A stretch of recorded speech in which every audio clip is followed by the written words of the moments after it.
Good morning, everybody. Welcome to our hopefully non-hurricane September 27th, 2022 meeting of the Board of County Commissioners. I say that lightly for our friends on the West Coast. I hope that they are well prepared in dealing with what we'll all be dealing with in the next couple days. I'd like to call our meeting to order. This morning we'll have public comment at 9:05. We'll also have our public hearing this morning, our final public hearing for our budget hearing. We'll also have 5:05 or whichever comes first for public comment this afternoon. This morning we're going to have things a little bit out of order because we have some special guests in the audience with us today, which is really great to see them out there. We're going to do our invocation, which will be a moment of silence. And then we'll also ask our 4-H club, when that is done, to come up and lead us in the Pledge of Allegiance and their pledge. If we could all please rise, we'll do a moment of silence. And then if the 4-H folks can come up afterwards, that would be great.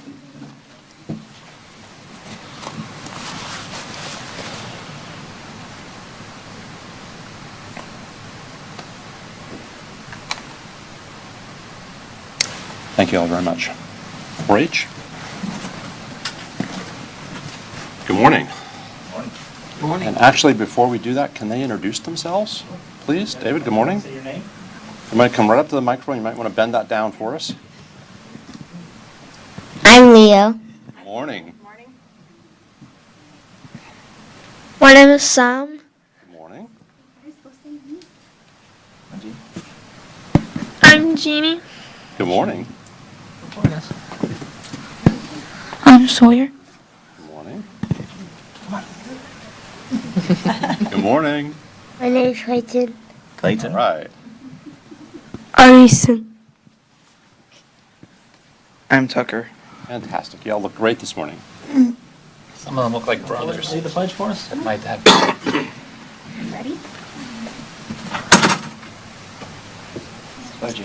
I pledge allegiance To the flag of the United States of America and to the republic for which it stands, one nation, under God, indivisible, with liberty and justice for all. Nice job. And if you could all stay, if you could all remain standing up, you're going to do your 4-H pledge, right? Yes. Pledge my head to clear thinking, my heart to greater loyalty, my hands to larger service, and my health to better living, my clubs, my community, my country, and my world. All right.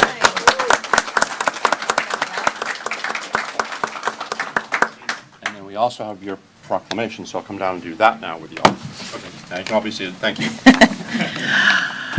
Good morning, Commissioners. We have a proclamation declaring 4-H Week in Martin County, Florida. The board is proud to recognize October 2nd through the 8th, 2022 as 4-H Week in Martin County. 4-H Week showcases the incredible experiences that 4-H offers young people and shines a spotlight on the remarkable 4-H youth in Martin County who work each day to make a positive impact on those around them. 4-H's network of 600,000 volunteers and 3,500 professionals provides caring and supportive mentoring to all 4-Hers, helping them grow into true leaders, entrepreneurs, and visionaries. And here to accept, obviously, we have a whole crew of 4-Hers and Jennifer Pelham, County Extension Director, University of Florida IFAS 4-H.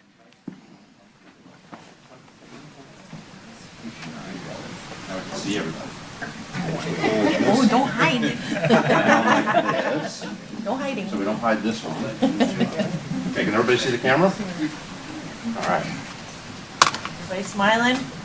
Good job. Nice. That's a great picture right there. Congratulations. All right, you want to come up, Jennifer? Yeah. Thank you. Good morning. Thank you for recognizing Martin County 4-H today. The Florida 4-H Youth Development Program uses learn-by-doing approach to help youth gain the knowledge and life skills they need to be productive, responsible citizens and leaders in the community. 4-H creates a positive change in our youth here in Martin County. In Martin County, we have over 400 youth involved in 4-H. Our youth are involved through 4-H, through traditional community clubs, after-school programs at our parks and recreation facilities, in schools, in and in special interest clubs. When we think about 4-H, we think about agriculture and raising animals and the county fair, but 4-H goes way beyond just raising animals and agriculture. Even though that's still a prominent activity here in Martin County, 4-H also involves a lot of other activities like archery, robotics, gardening, art and photography, rocketry, public speaking. There's a wide variety of activities in 4-H for everyone. But most importantly, all the activities that we do at 4-H teach the youth citizenship, leadership, and a respect for their community and respect for others. So I want to thank you for your support for Martin County 4-H through the Martin County and the University of Florida. So thank you so much. Thank you.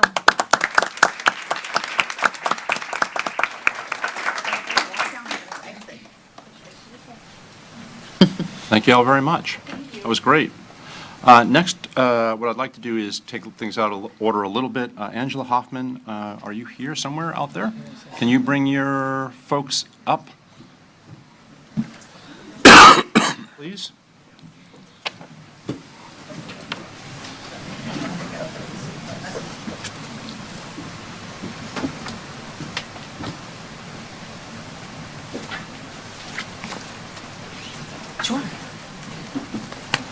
Hi, good morning, Commissioners. Angela Hoffman and Gina Masters here with the Stewart Martin County Chamber and the Career Connect Martin program, which is your workforce development program that you funded this year. And we're really excited today to honor some of our program completers.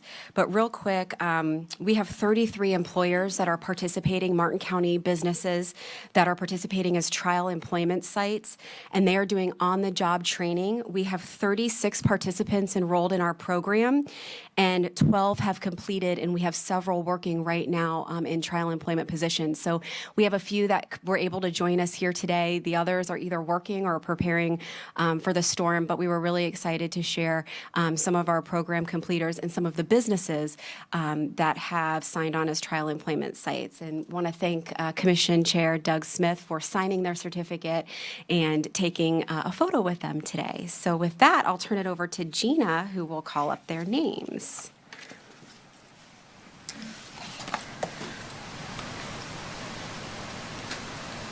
Okay, so first we have our first participant that we'd call up this morning is Casey Huggins. And Casey is currently employed and successfully completed her trial employment with Sunshine Land Design as an administrative assistant. Casey? We also have Megan Fenton here, and Megan is representing Sunshine Land Design as an employer. So we appreciate you. Thank you. Here you go, Meg. Congratulations. We're going to have you guys stand right here so we can get a picture with everybody. Thank you.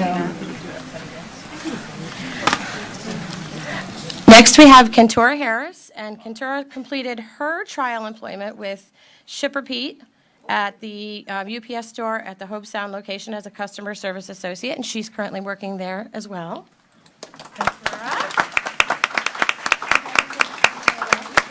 Right here. We have a few others who weren't able to make it today.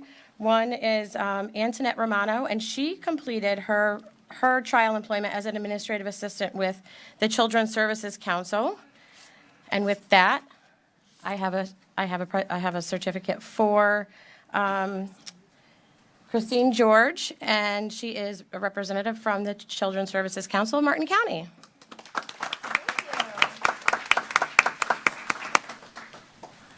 And I think that is all of our successes today. So we're going to hold on to these other certificates for the rest of them.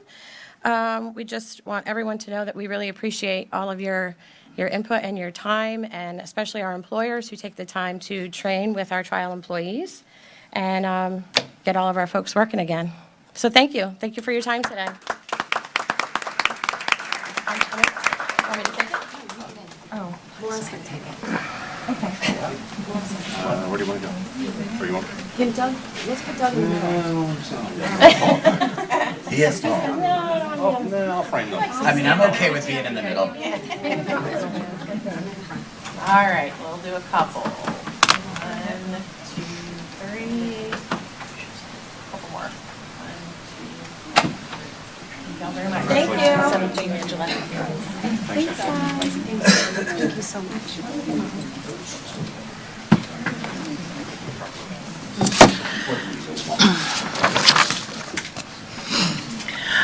Next, we have a proclamation declaring Fire Prevention Week in Martin County. Martin County Fire Rescue is joining the National Fire Protection Association, or NFPA, in providing citizens with life-saving messages during Fire Prevention Week, observed the week of October 9th through the 15th, 2022. This year's National Fire Prevention Week theme, Fire Won't Wait, Plan Your Escape, effectively serves to remind us that we need to take personal steps to increase our safety from fire. And here to accept, we have Josh Jenkins with Martin County Fire Rescue. He's our Fire Prevention Risk Specialist. No relation. Come on. And the whole crew. Good morning, sir. Yes, we are a shy group. You want to do the photo first? We can do it. Doesn't matter. If you want to, we can do it. We are flexible. All right, everybody needs to scoot this way. Commissioner Smith is always on the television. It always works out. All right, couple, 1, 2, 3. Okay, thank you. Give me 1 second, and then you can. Good morning, Commissioners. Doug Collane, Division Chief of Fire Prevention. I appreciate the opportunity for my 13th trip up here to accept the proclamation for Fire Prevention Week. I'd just like to quickly introduce the people in fire prevention. We are small in numbers, but mighty in mission and responsibility. Deputy Fire Marshal Chris Hansen, wave to the crowd. Josh Jenkins is our Community Risk Reduction Specialist, and Christina Eberhardt is our Fire Prevention Coordinator support, the one that tries to keep me out of trouble as much as possible. I will defer the rest of my time to Josh because he would like to give you some insight on this proclamation. Okay, thank you, sir. Good morning, Commissioners. Good morning, Martin County. Thank you, Chief Collane, and we want to thank our constituency and our commissioners for the opportunity to serve Martin County in the capacity of as fire prevention. We are agents of the Florida State Fire Marshal's Office. It's our duty to enforce Florida Fire Prevention Code as per NFPA, the National Fire Protection Association. As Laura just mentioned, this is the 100th anniversary of National Fire Prevention Week as per the NFPA. And the theme this year, which is different every year for educational purposes, is Fire Won't Wait, Plan Your Escape. To that effect, NFPA publishes educational materials that part of my duty is to share with all of our school district and all kinds of private entities that want what we call a public education visit. So for the crowd, we want to make sure you're aware that the Fire Rescue Department of Martin County is available for you for fire safety education for kids, for seniors, for all ages. This year, the theme of the educational materials for all of Fire Prevention Week and the year thereafter is Fire Won't Wait, Plan Your Escape. So I just want to plug 2 materials that we brought, and Laura has those in the back of the house and at the table in the back. So if you're interested in these materials, you're welcome to have some on your way out. First, in keeping with the plan of Fire Won't Wait, Plan Your Escape, NFPA has offered a template for how to create a fire escape plan for the home.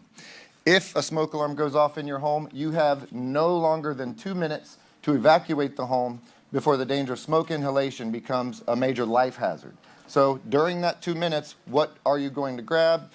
Family documents, family heirlooms. What are you going to grab? So this is what your kids need to be familiar with. Seniors, everybody needs to be familiar with that. So www.nfpa.org has tons of educational materials. This year, they're going to be largely about home escape planning and home fire safety. The second item I would like to promote here is a tool that Fire Rescue purchased this year called Community Connect. Fire Rescue made a large investment to bring this tool to Martin County residents.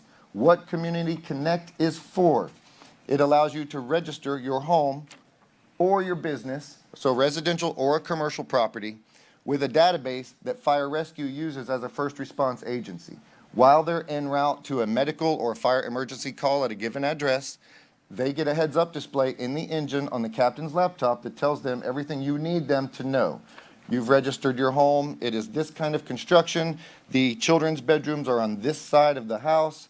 We have fuel stored here. My grandmother lives with us, and she has dementia, just for an example. Something I would want first responders to know in a medical emergency. I might have a child with special needs that wanders off or is on the spectrum. We have somebody on oxygen. We have big dogs. Everything you want the fire department to know before they come banging on your door. That is what this is for, Community Connect. And there's a little QR code here to make navigating to the website easier. For any questions on any of these things, we are here for you at Martin County's Fire Prevention Office at 288-5633. Thank you very much for having us. Hope everybody has a safe rest of your week.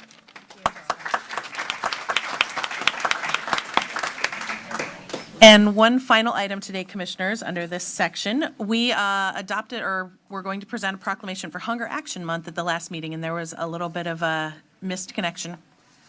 What are you looking at me for? Oh, that's right, because you took us out of order. You're messing me up even more. Our next proclamation, Mike's going to kill me, is a proclamation declaring Cybersecurity Awareness Month in Martin County. Cybersecurity education and awareness are crucial for everyone, including large corporations, small businesses, financial institutions, schools, government agencies, the home user, and anyone who connects to the internet.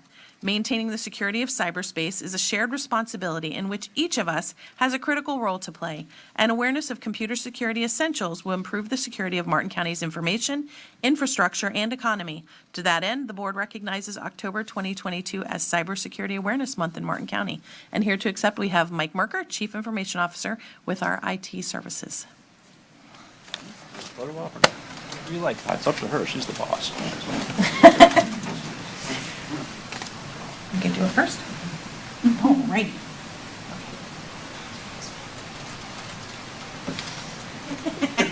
A lot about cyber, but not about photos. Hey, we don't need that. Okay, so let's do a couple. One, two, three. Stop it, but I'm doing something. You can probably turn it sideways. I know. All right. Very much. Send it to you, Mike.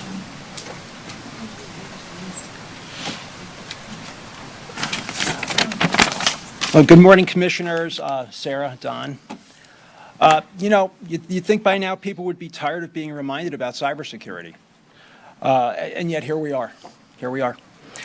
And why? Because incidents are still happening with greater frequency and at greater cost. And the number one cause is people. People being fooled by fake emails. Emails with links in them that you're not supposed to click and attachments that you're not supposed to open. But there are other things that are fooling us as well. You're now getting text messages with links in them that take you to websites where the website tries to get your personal information. And I found out that has a name now. It's called smishing. Everything has a name. And we're even getting phone calls now. We get phone calls trying to get our personally identifiable information from us, and many other attacks that take advantage of our innate human desire to trust each other.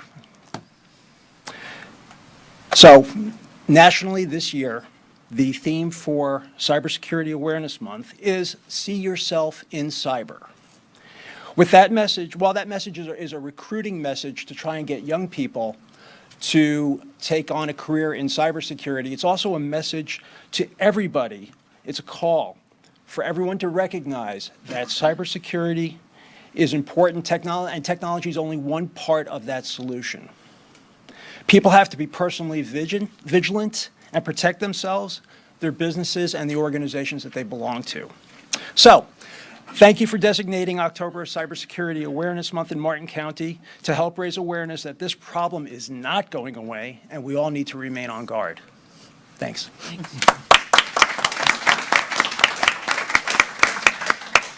Okay, and now we really do have one more item. We have Ruby Aguirre with the Treasure Coast Food Bank here. We declared Hunger Action Month. And Ruby, do you want to come up and say a few words, and then we'll take a picture? Just let us know what it's about. Hello, my name is Ruby Aguirre. I'm with the Treasure Coast Food Bank. I'm also here with Lauren Pearson. We did have a speech. I don't have it with me, but I do know that on behalf of our CEO, Judith Cruz, and our board, we do want to thank you guys for declaring September Hunger Action Month. We have been doing quite a few things for that. Please visit stophunger.org/HAM to learn a little bit more. Thank you.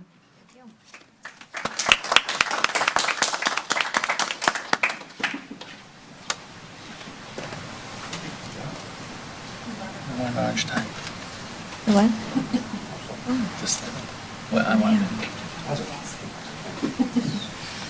What happened to the scarves and stuff?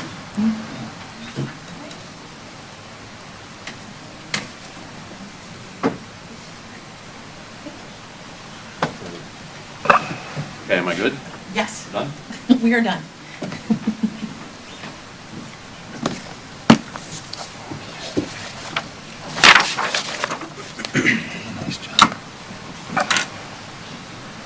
Okay, thank you for all that. Thank you for your patience. First thing we need to do is approve the agenda. And we have no consent polls at this time. We have two additional items. Consent item number 14, adopt a proclamation declaring Veterans Day in Martin County, Florida. And Department 6, discussion regarding Chapter 9 of the Martin County ordinance prohibiting the sale of rabbits, dogs, cats, and pet supplies at pet supply stores. So with that, we need a motion to approve the agenda. Mr. Chair, I will move approval of the agenda with additional items, consent 14 and departmental number 6. Second. We have a motion, we have a second. Any further discussion? All in favor of the motion, say aye. Aye. All those opposed? Motion carries unanimously. Okay. These are all public. Great, thank you. Okay, we have our public this morning. First speaker we have this morning is Ryan Gossell. Is that right, Gossell? And following Mr. Gossell is Caius Sequin. Mr. Chair? Yes. Sir, before you speak, I know that we're going to take up the agenda item in the conversation based on the pet stores, and I had someone ask me, actually two people, one this morning and one earlier in the week, that I believe if we're going to have our staff make a presentation on behalf of what we believe should be is happening with the pet stores, I think it would only be fair that one representative of each of the two stores that are affected have more than 3 minutes to have an opportunity to present their case to us, so we have a more well-rounded understanding of what both sides of the information is. I believe you own Wags About You, sir? That's correct. So I think that he and a representative of the other store have an opportunity then more than 3 minutes, since they're part of the agenda item. That's my opinion. Okay, I agree. Well, when the agenda item comes, we will deal with that at that time. Would he be limited if he spoke now versus? Here. No, sir. I just wanted, we didn't have a chance to have a I conversation understand. beforehand. We're not allowed to speak to each other before the meeting. I just think that this particular case for this gentleman, before he does 3 minutes right now, should wait till the agenda item. Everyone else that's speaking for or against this situation should speak for public comment. But a representative of the two businesses in this particular case that are affected, How long would you like them to have? we can discuss that, what we think is fair, but I Okay, so think we're to gonna have him. this conversation at the agenda item. Correct, but he's about to speak now is the only reason I mentioned it. I just wanted you to be aware, I did retain an attorney, Rick Cozell. He would like the opportunity for him to present our position to you, but he could not be here today. I would like to like you to afford us the time to speak with you so we can present our position. That's great. I didn't know he was going to say that, but That's why if we just let the process flow, we'll work it out. Didn't wanna get 'em In happy. 2 months, you'll be in charge. not necessarily. Okay? I'm just giving an opinion. I understand. Thank you. I'm sorry. Okay. Kyle Quinn?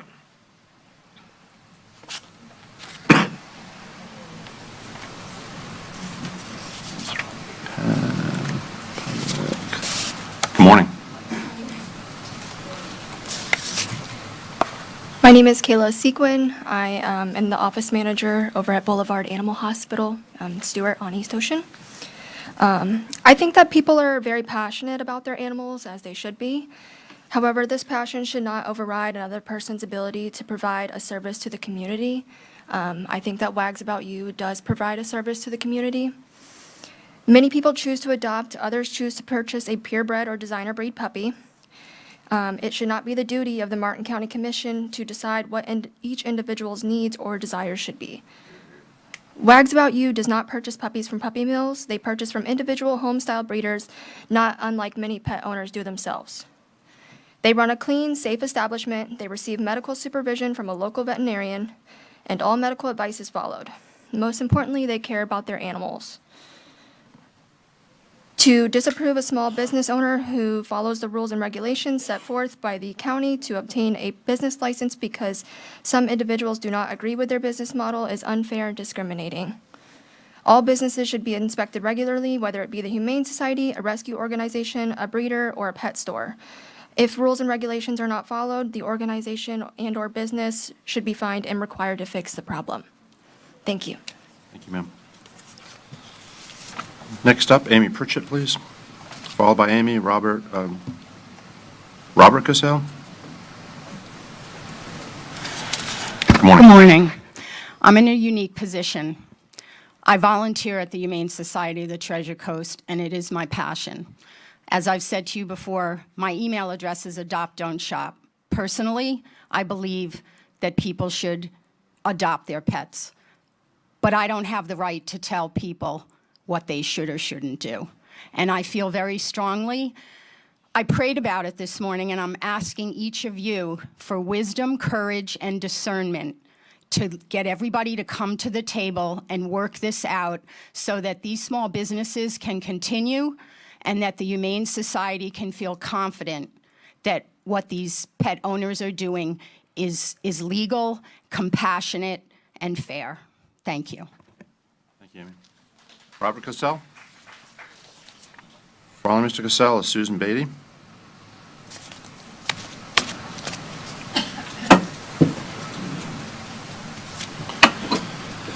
Good morning. Good morning. My name is Robert Gessel, and I am Ryan's father.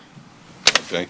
Ryan entered this business a long time ago in Palm Beach County, and he saw how it was, and he wanted to make a change, and I believe he, in his store, is making that change. He's basically what, adopt, don't shop is they want to cut off the puppy mills. We agree with that. We don't like puppy mills, and I can assure you that these are not puppy mill puppies. These are backyard breeders, individuals that can say where their puppies come from. There's been numerous times where people wanted to know the size of the parents, the pictures of the parents, and Ryan makes a phone call, and they have all that information. Another thing is the health of the puppies. When Ryan started this store, he didn't know Dr. Diamond. He went out and he found him on his own. He has no affiliation with him. Dr. Diamond's been in the area for over 40 years, I believe. And if he didn't believe it was a healthy puppy, he wouldn't allow it to go out. He wouldn't allow it to be sold. There's a lot of accusations going on of where these puppies come from. I just ask that, the commission request proof of where these puppies come from, that they're not puppy mill puppies. Thank you. Thank you, sir. Susan Beatty. Susan. Following Ms. Beatty, Joan Goodrich.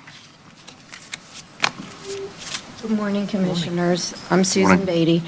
I am a volunteer at the Humane Society. I did not necessarily want to speak before the people from the Humane Society did, but since I'm given this opportunity, I wasn't sure how I was going to present this, but I will say that understanding that these pet stores are saying these are not puppy mill puppies, but they come from breeders, I want you to be aware that breeders are not regulated. Backyard breeders can be good or not good with the way that they handle their animals. We recently, I'm going to example, we had a German Shepherd, which I think you all are aware of, a lot of publicity. Lexi, that was from a breeder in the area.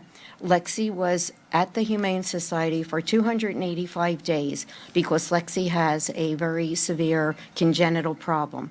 You cannot tell that they have congenital problems by examining their heart, lungs, belly, etc. It came on as Lexi got later in life. We were told also that Lexi had bred 2 litters, so she passed this congenital problem on to others. I would say to you that just because someone goes out and sees a backyard and that these people are seemingly responsible doesn't necessarily guarantee that these dogs are in fact healthy. And these pet stores coming up here are competing with the Humane Society that takes in hundreds, if not thousands, of animals each year. We are there for disaster relief for animals. We are there for county relief animals. I don't think that there should be a competition because one animal is, I think people have the right, as was stated, to have what they want, but there are breed rescue groups all over. There are individual rescue groups all over. And until the shelters are clear and rescues are no longer needed, I just do not see the common sense of people breeding for profit to have more animals brought into the community. Thank you. Thank you, ma'am. Joan Goodrich. Following Ms. Goodrich, Dottie Lancey. Good morning. Good morning.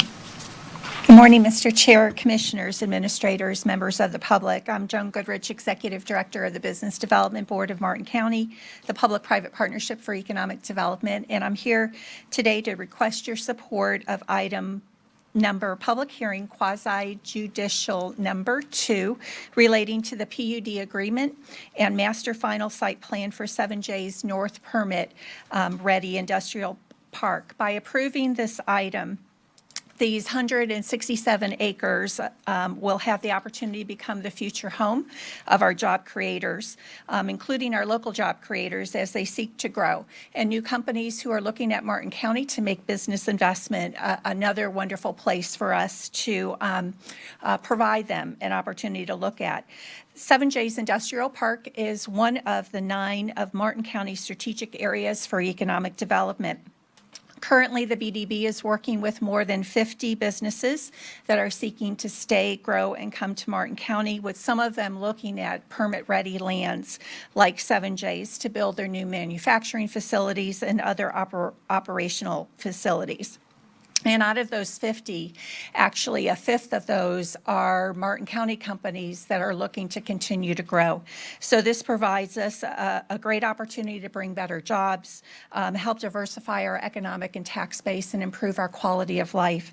And again, I thank you all for what you do to provide that support for economic development. Thank you. Rich, thank you very much. Dottie Lancey. Following Ms. Lancey, Tom Pine. Good morning. Good morning again, Commissioners. Dottie Lancey from Hutchinson Island.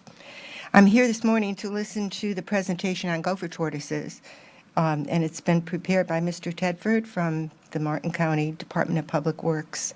And I want to congratulate Mr. Tedford for being so helpful in answering all my questions when I brought this issue to him.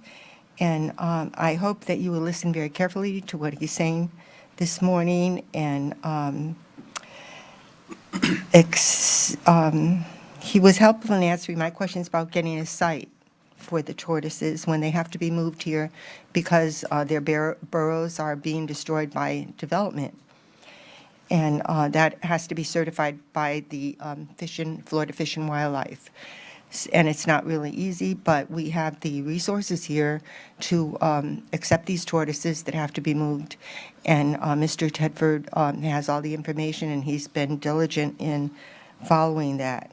So I hope you listen carefully to what he has to say, and I hope he comes up with some specific recommendations so that you can all agree that a qualifying site here and preferably on county land can be found, and this can happen very soon before the next development comes up and these tortoises have to be going somewhere. I think I told you before that if we are certified here, that we actually get money. Other tortoises from around the state can be located here, and we actually get money. The last time we had to move the tortoises, it cost Martin County taxpayers $100,000 to move, I think, 6 tortoises. So anyway, I hope I have a little bit more time. Because the second item I'd like to address is the commissioner's idea that was presented at the last meeting to have a reassessment of the direction we want to take the county on our comprehensive plan. I don't believe we need to hire another high-priced consultant to tell us what to do. We have an excellent staff right here employed by our growth management department. We have many interested and talented residents here in Martin County who are excited about contributing ideas. We are not reinventing the wheel. We have a wonderful comp plan, and it has served us well throughout the years. Maybe it needs updating or tweaking, but I personally don't know anyone who wants to get rid of it. Please save the taxpayers some money and use our own local resources if updates to the comp plan need to be made. Thank you. Mr. Pine? Following Mr. Pine, Michael Circus.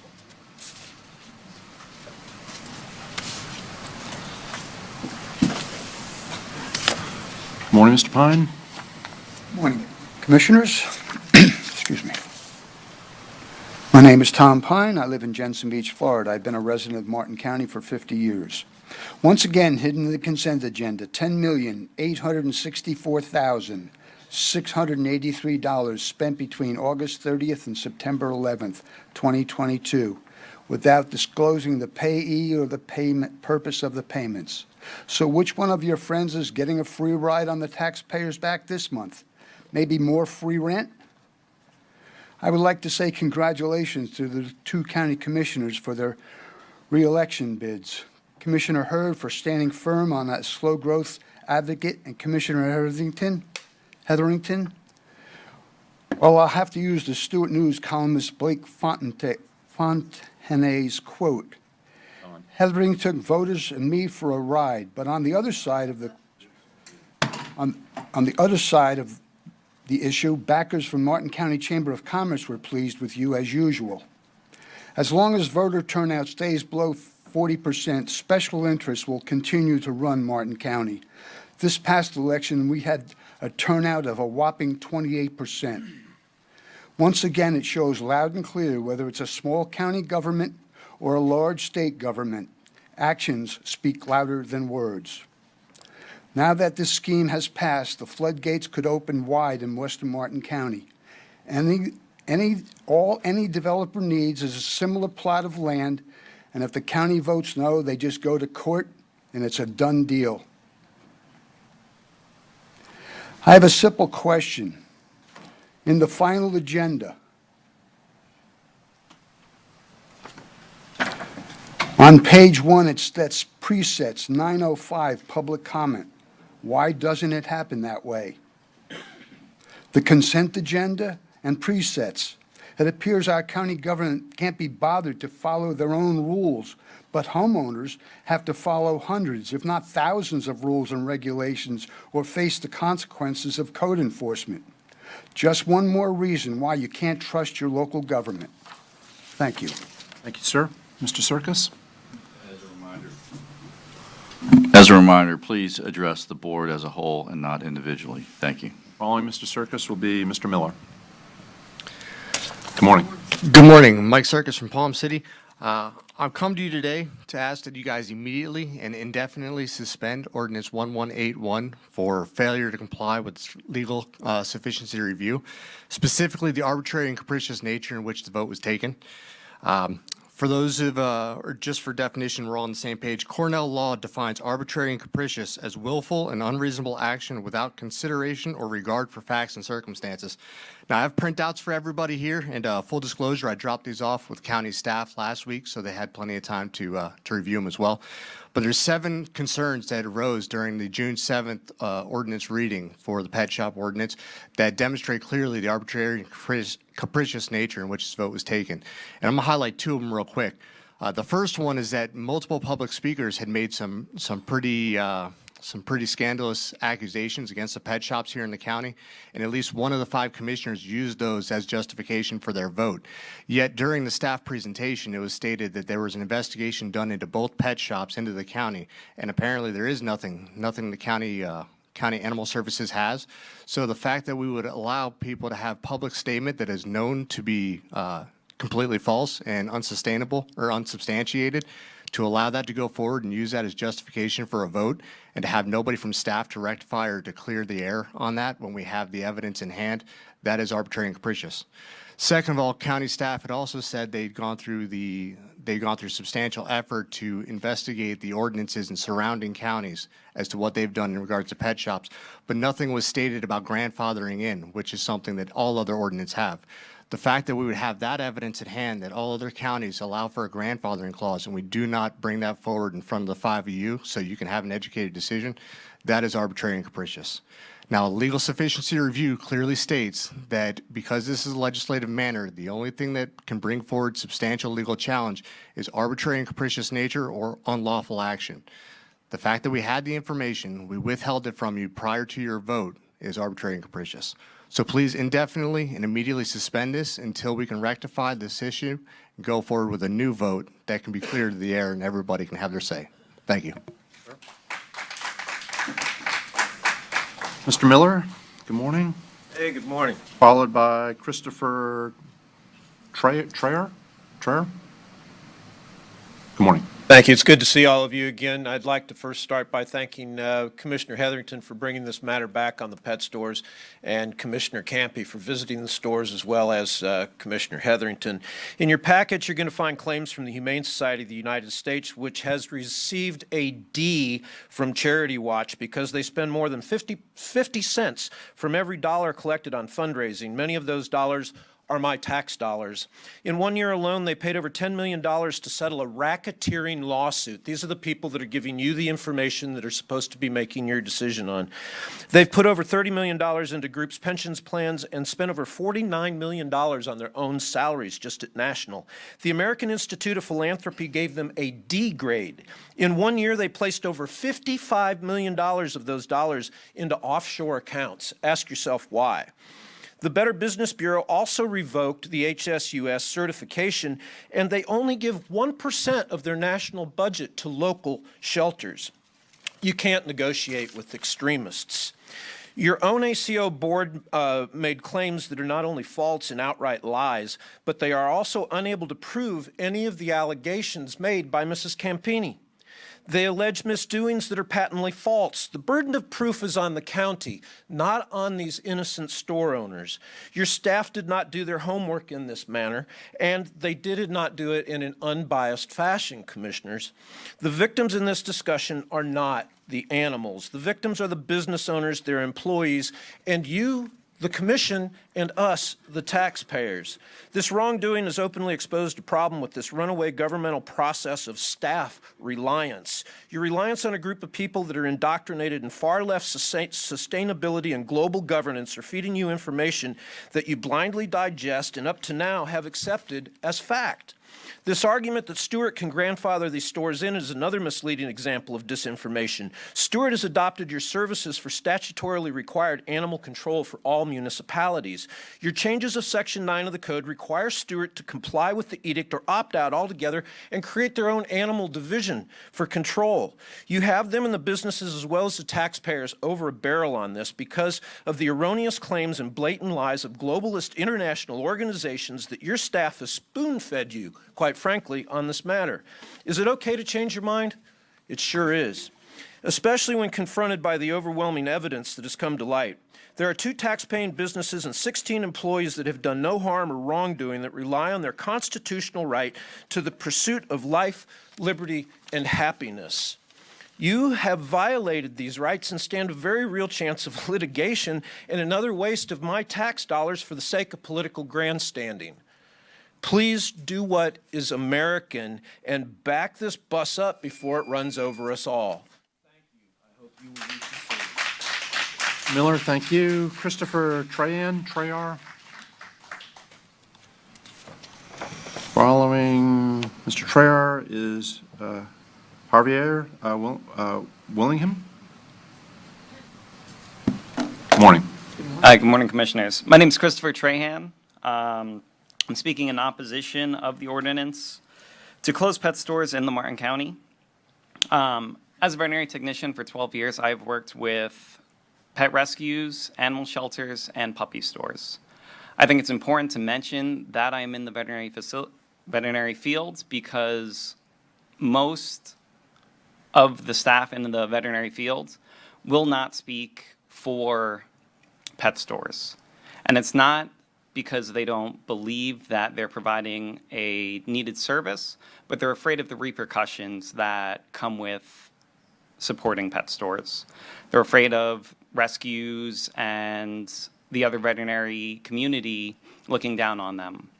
And I don't think there's anything to look down on because I think all of these provide a service to our community in providing families and individuals with pets.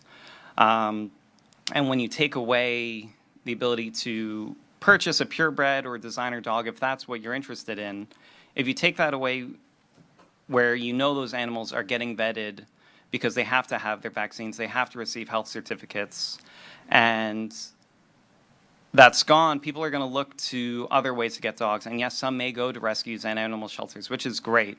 I do see the value in both of those services. But some are going to go to backyard breeders.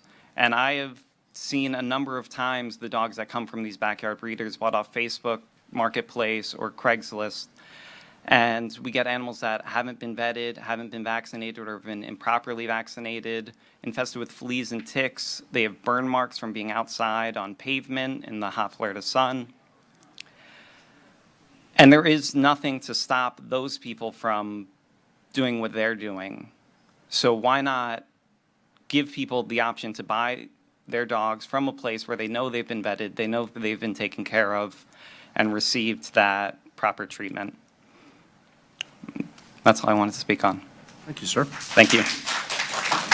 Mr. Willingham, are you here? Mr. Willingham? Okay, we will come back to you.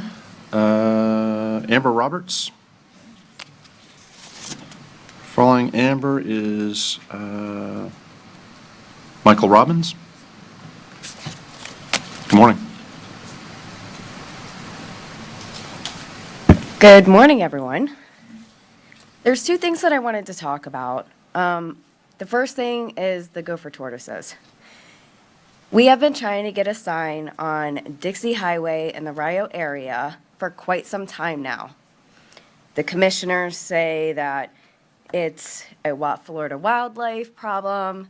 Florida Wildlife says, oh, it's a county road. And then we just got an email stating you guys don't put up signs unless it's over 30 miles per hour, which around that bend, it turns to 35, and because you guys don't exactly know where they cross.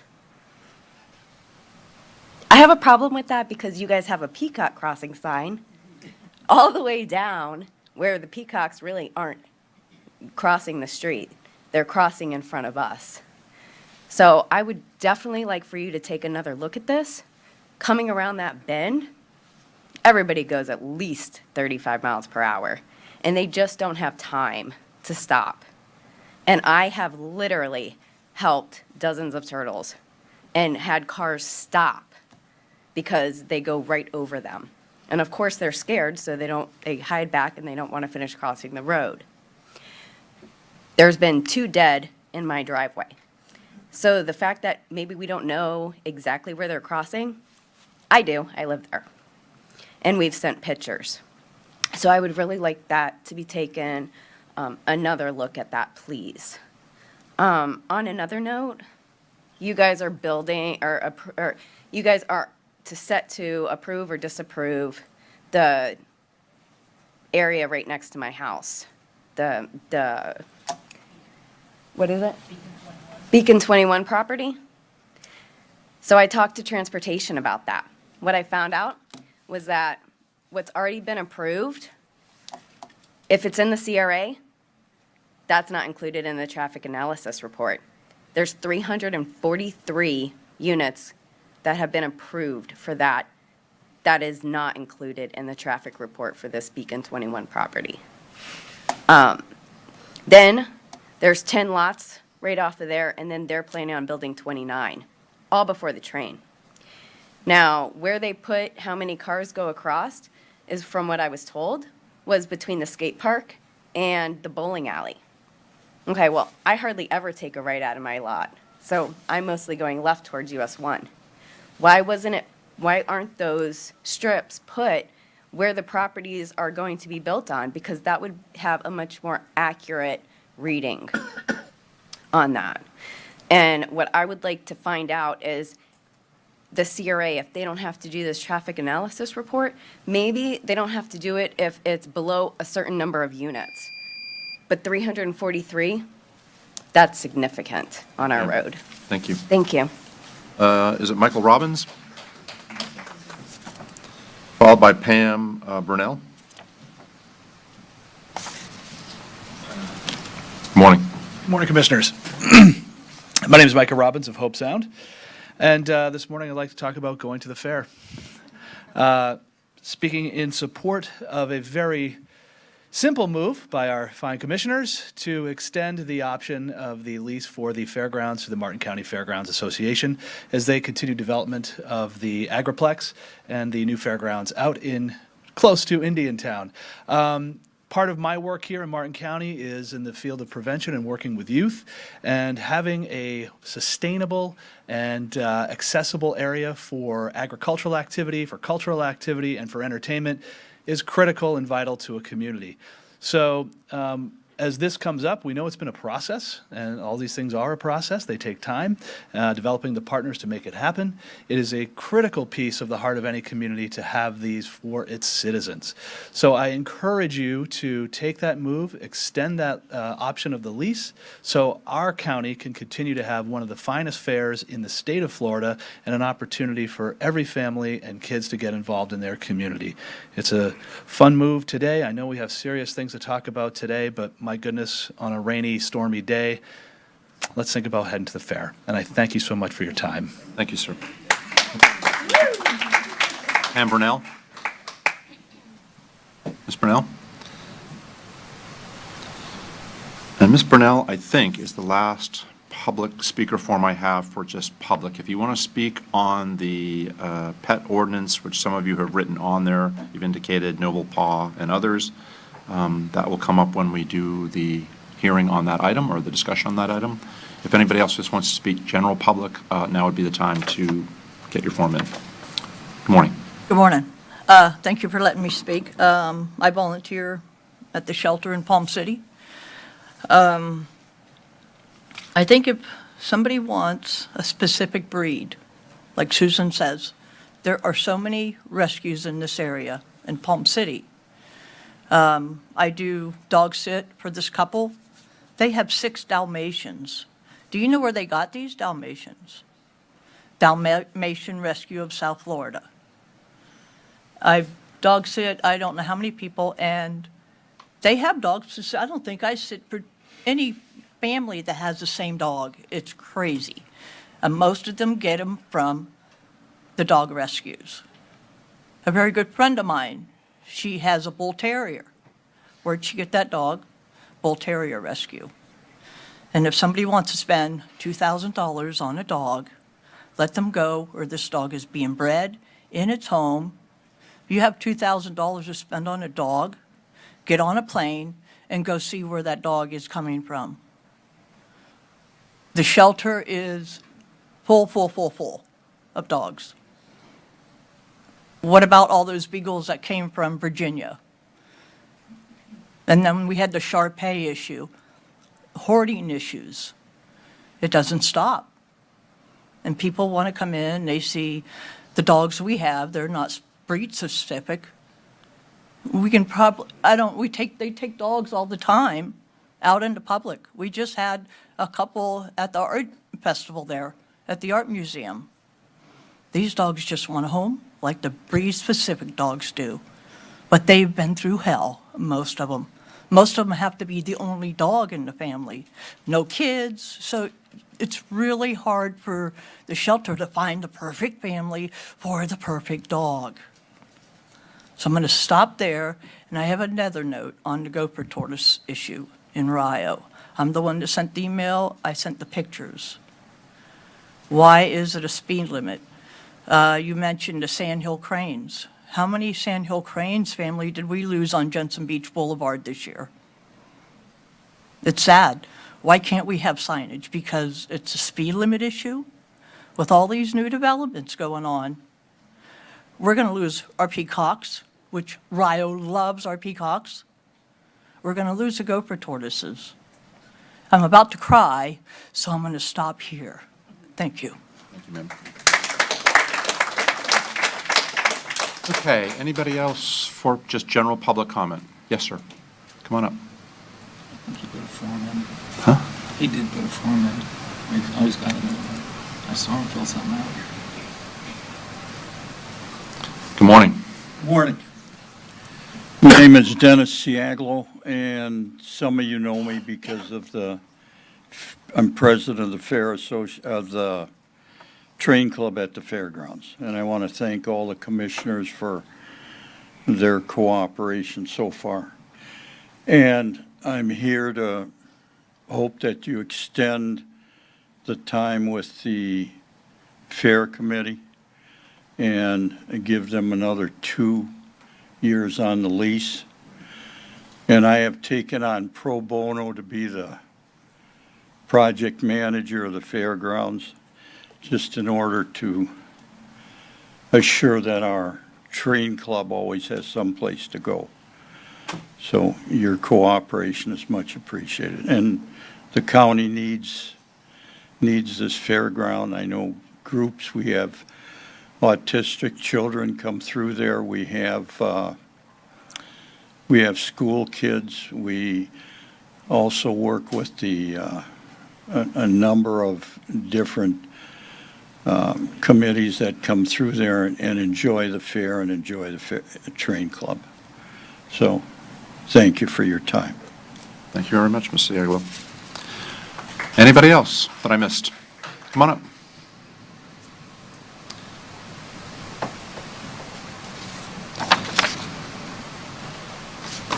Good morning. Good morning, Commissioners. I'm Diane Meyer of West Stewart, and I'd like you not to approve Agenda PHQJ3, 2 more golf courses and a 3,200 square foot fertilizer and chemical storage.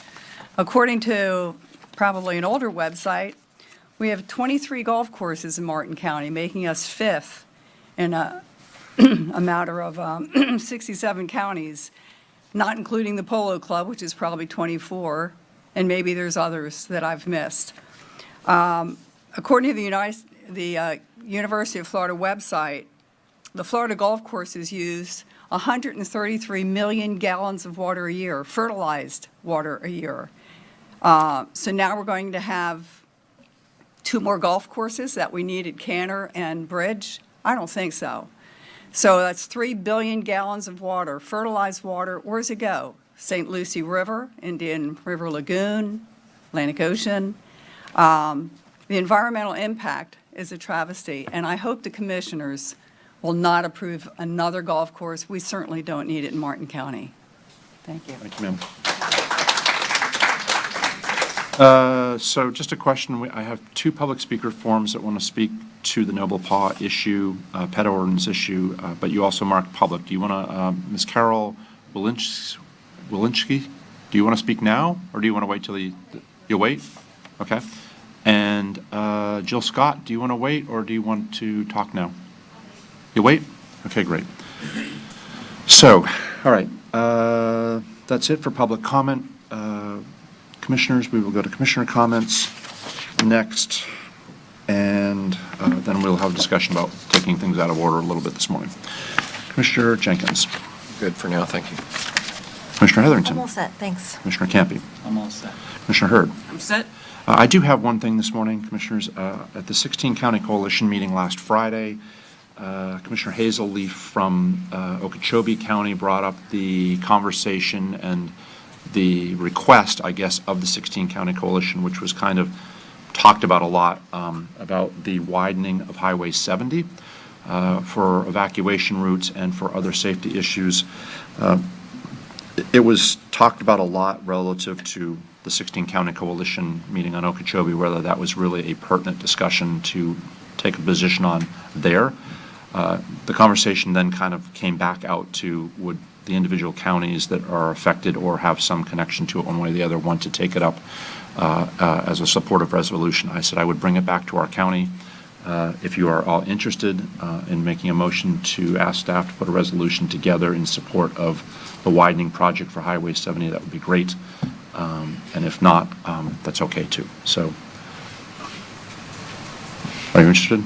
Yeah, I'll make a motion to support Resolution? Resolution, yeah. Second. Great. We have a motion. We have a second. Commissioner Hurd. There are always unintended consequences.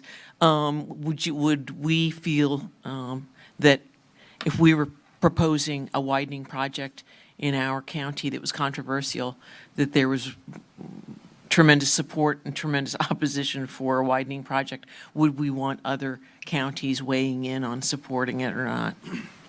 And I would rather stay in my lane. And So I'm not going to support this. Very dangerous. Commissioner Hurd, I appreciate that. First of all, we were asked, and so I said I'd be more than happy to bring it forward.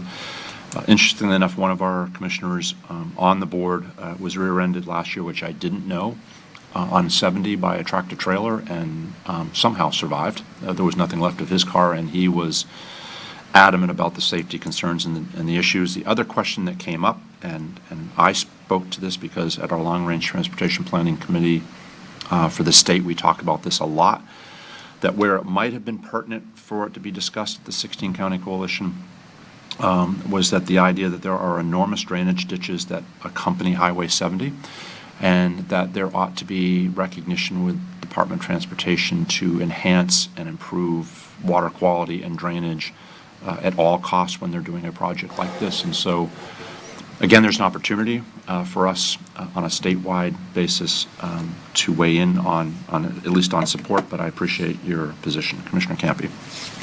If that resolution, when it comes back, if can accompany a informational agenda item so that, some of us know what you're talking about, the public might not be familiar with what you're discussing. So when the resolution comes back, if it can come back in the form of an agenda item that's a little more informational, some maps, and take in some of this considerations, I'd feel better about it. Thank you.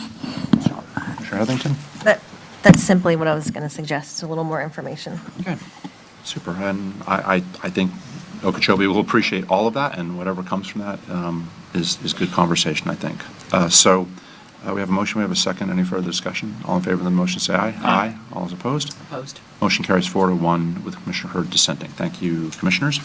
And Dawn, whenever it's practical to bring that back, and if Ms. Wixer or someone can put some kind of informational piece, as Commissioner Campy suggested, I think that would be helpful. We'll do. We'll bring that back as a departmental item under Public Works. Perfect. That was my comment for today. Clearly, we have, I'm sorry, did you have anything you I wanted? did. Just briefly, we are continuing, staff is to monitor Hurricane Ian. We have been in this position of we're not in the cone, but we're on the edge, so we're constantly in a hair trigger mode to do other hurricane prep if necessary. I've asked Sally Waite to come at the end of the meeting after the 11 o'clock, at which time we'll also make a decision regarding your meeting on Thursday. So we will discuss that later this afternoon. Just wanted to give you a heads up on that. I apologize. About a week or so ago, we had a water main break in Palm City that required the system to be shut down briefly and then brought back up. But because of that situation, a boil water order went out to a section of Palm City. Now, the feedback came in fast and furious. Some people were very pleased with how the information was sent out to residents, and other residents were unhappy with sort of unknowing when and what to do and what areas. Mr. Donaldson, if we could have our communication staff at our next meeting, just give an update on how that process worked, because I had the ability to hear exactly what we did. Social media platforms can work very well in informing the public, but a lot of the comments there I felt were sort of inaccurate.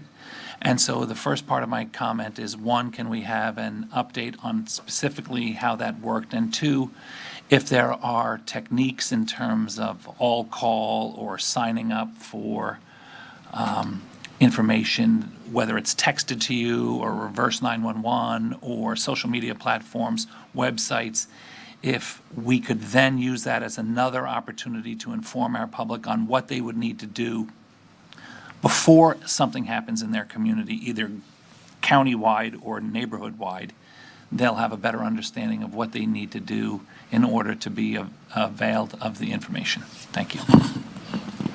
Ms. Woods? Okay. Gretchen, we finished public comment, but I'll call you up, so if you have to go, can you stay, or are you? Come on up, please. I'm Good morning. Gretchen Hirchala. Good morning. I'm here just to make a quick comment on the vote that we had for rural lifestyle. It was, of course, a long day, and it's a hard vote. And I understand that a lot of people in the community are very divided. And I know that you understand that as well. After the vote, there's been a lot of commenting from both sides of opposing and for.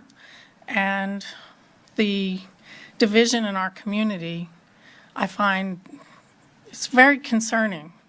And since I've been paying attention to these things, it's sort of new for me to actually show up and be here and use my voice. The division in the community is worse than the actual subject. I know that you struggled with your votes. I would ask that today there is a chance for you to rescind a vote that was made in favor of rural lifestyle. Any of you, no one in particular. And this, I could be, correct me if I'm wrong, this could cause the project to be brought back for further discussion, at which point any commissioner could still vote against it. It would give the community more time, which it was not afforded in the beginning. We've had lots of public meetings that were never really public, a lot of meetings between concerned parties that didn't really involve the general public. It was just stakeholders.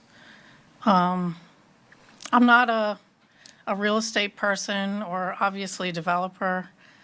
I don't belong to any of the community groups that were involved in working on the rural lifestyle with the developer and trying to come up with compromises. I would hope that maybe you would just consider bringing it back and just letting more people be involved that might be more constructive at having conversations together. This system's getting kind of broke, and I think we all need to start working together for what's best for the county. And this is a chance to go back and make it right. Thank you. Thank you very much. Okay. I think what we're going to do, given all the folks that we have in the audience, because the pet store ordinance discussion is slated for the end of our agenda, but I think I will take that out of order and we will deal with it this morning. What I would like to do is have Ms. Woods kind of explain where we are relative to this item on the agenda. It was requested by a commissioner to have a discussion on the ordinance. The ordinance has not been advertised to do, and maybe that's where I'll stop, but I will let Ms. Woods pick up from that, just so everybody understands what can or cannot happen this morning, and so that we all kind of come into the conversation on the same platform, if you will. Can you do that for us? Thank you, Mr. Chair. Sarah Woods, Martin County Attorney. Currently, we have a ordinance that was enacted. The provisions in the ordinance regarding pet store sale of dogs, cats, and rabbits do not take effect until December 31st. A commissioner asked for an agenda item to come back to talk about this agenda item and have a discussion, but this isn't a public hearing. In order for us, or for you all, if you wanted to make a change to the ordinance, it would require advertising and directing staff to come up with changes, and then also would require public advertising and holding a public hearing, which 10 days is the advertisement conservatively with the paper. It usually takes about 2 to 3 weeks for it to be brought back. So understand that today is a conversation and a discussion. The board certainly can make any recommendations that it determines, but nothing today, no action today can be taken to change the ordinance because it hasn't been advertised. Thank you for that. And so my thought was this morning was that we would have this conversation. We would have public comment. This isn't a public hearing, so we're not debating the merits, or I guess you can in your public comments, but we're not going to fix things today and vote on that fix today. I was contacted by the attorney for the folks from the pet stores. He had asked that we table this conversation. I shared with him I didn't have the authority as chair to table on my own. That is a decision that is made by the board as a whole, not me. I think at the end of our conversation, he understood that because he wanted to be here to communicate his ideas, thoughts, discussions as well, and he couldn't be. So again, we're not here to vote on the ordinance, deny the ordinance, do anything. The ordinance doesn't go into effect until December 31st. But there may be some recommendations that we give to staff from your comments. I've already kind of thought through some on my own. I'm sure everybody else has, as to maybe a path that we take this, that it can go for further discussion, maybe with our animal control group, to have that broader discussion. So with that, George, are you going to do something down there? I mean, you came in very... I do have I have a brief presentation to kind of address what the discussion items that were brought forward, as well as kind of just the timeline and where staff kind of ends up at this. And then I'm sure you have public comment, commissioner comment, and possibly a bathroom break somewhere in there. Well, you've got 15 minutes to squeeze that in before the closed captioning break, so That's what I meant, actually. So if you want, I can start. that'd be great. George Stokas, Assistant County Administrator. I'm also your staff liaison for the Animal Care and Control Oversight Board. Just to refresh, this is a discussion item in regards to Chapter 9 ordinance. Just to give you a timeline, there were public input received as to why the county or how the county got started in there. And then December of 2021, commissioners were emailed some issues that consumers were having with animals that were being bought at pet stores. So the BOCC did ask staff to look at, was also asked by animal rescue organizations to consider an ordinance banning the retail sale of pets. In February, we were directed by this body to begin that process and enact that ordinance. So we moved through February for April. We were contacted by the Humane Society of the Treasure Coast, the U.S. Humane Society, and other animal rights groups as well, or animal rights groups, animal rescue groups, such as Farm Dog Rescue was one of them, Miss Burgess. We had phone calls with those individuals. Some were at face-to-face meetings, both at their locations as well as here in the county building. On April 21st, 2022, we held a publicly advertised meeting in accordance with Florida state statutes with the Animal Care and Control Oversight Board, which reviewed the draft ordinance that was prepared by staff. Keep in mind the ACCOB consists of 5 members. 4 of which must be licensed veterinarians or animal care professionals with shelter experience. You have 2 veterinarians that sit on that ACCOB, which is Dr. Rex Santel, who is in Palm City, and Dr. Smith, who is in Hobe Sound. You have Sheila Beal, who is an attorney who represents, I believe, the Humane Society. Polly Campenny, who I believe represents, I know it's a cat rescue, I think it's Domino's Cats. And then you also have Rita Nelson, who also has shelter experience both from cats and dogs. Those 5 members had a discussion. Members of the public did show up. No, there were no pet store owners that were not there. No, staff did not reach out specifically to those stores. We followed the same process that was put in play by Florida state statutes in the same manner in which we notified, we enacted ordinances on pill mills as well as the vaping and flavored tobacco.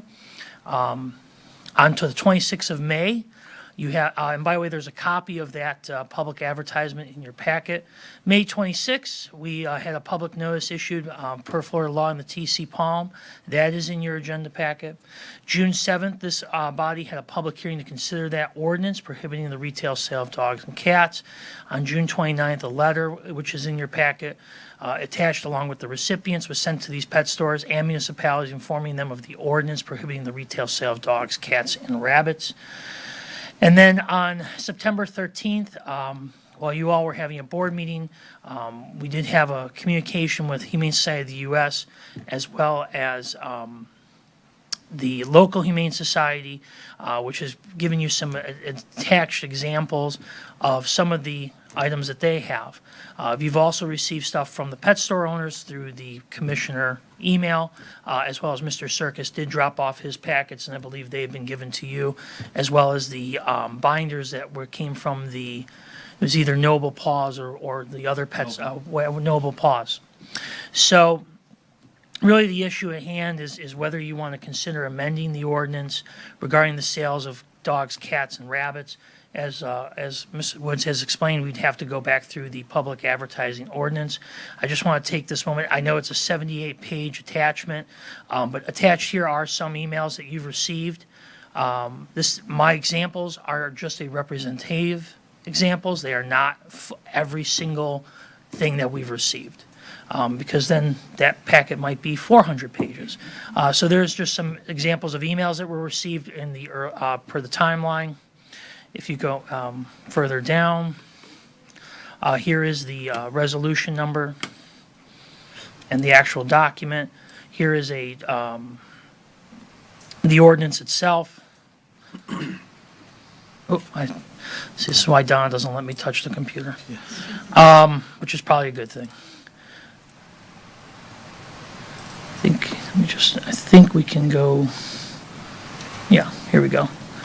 This is okay, so this is the pet store letter. This is the actual letter that was sent to the pet stores on June 29th of 2022.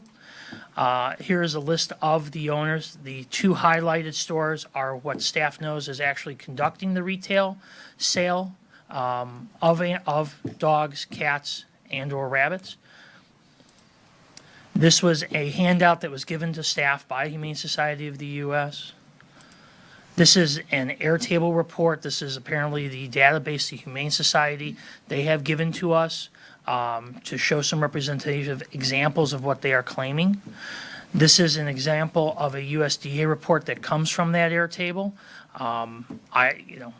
It's staff does not read into it. This was actually just something that we put in for consideration.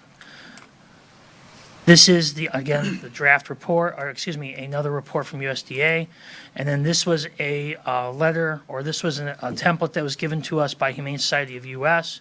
that deals with Noble Paw and complaints regarding Noble Paw. So, with that, Mr. Chair, I'm more than happy to answer any questions, take any comments. I'll go back to your item here. The staff did put in for a recommended action. The board may take no action if there is no desire. You can direct staff to prepare an amendment to the ordinance and extend the ordinance compliance date from December to June. Consistent with the original ACCOB's recommendation, the board may direct staff to prepare an ordinance to repeal the provisions prohibiting the sale. We're more than happy to go any direction that this body would like us to go. And that, Mr. Chair, is my presentation. Thank you, George. Commissioner Heatherington. Sure, I'll just start, if that's okay.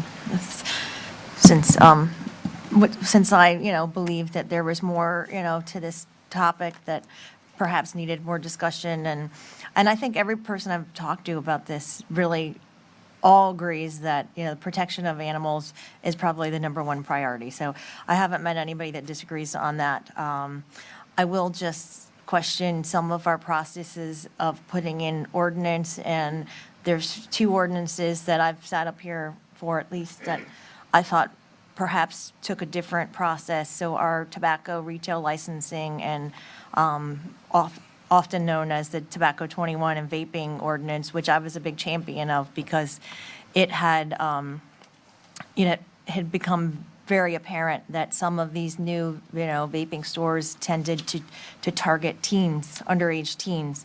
And that was the goal of that particular ordinance. We followed a very distinct process.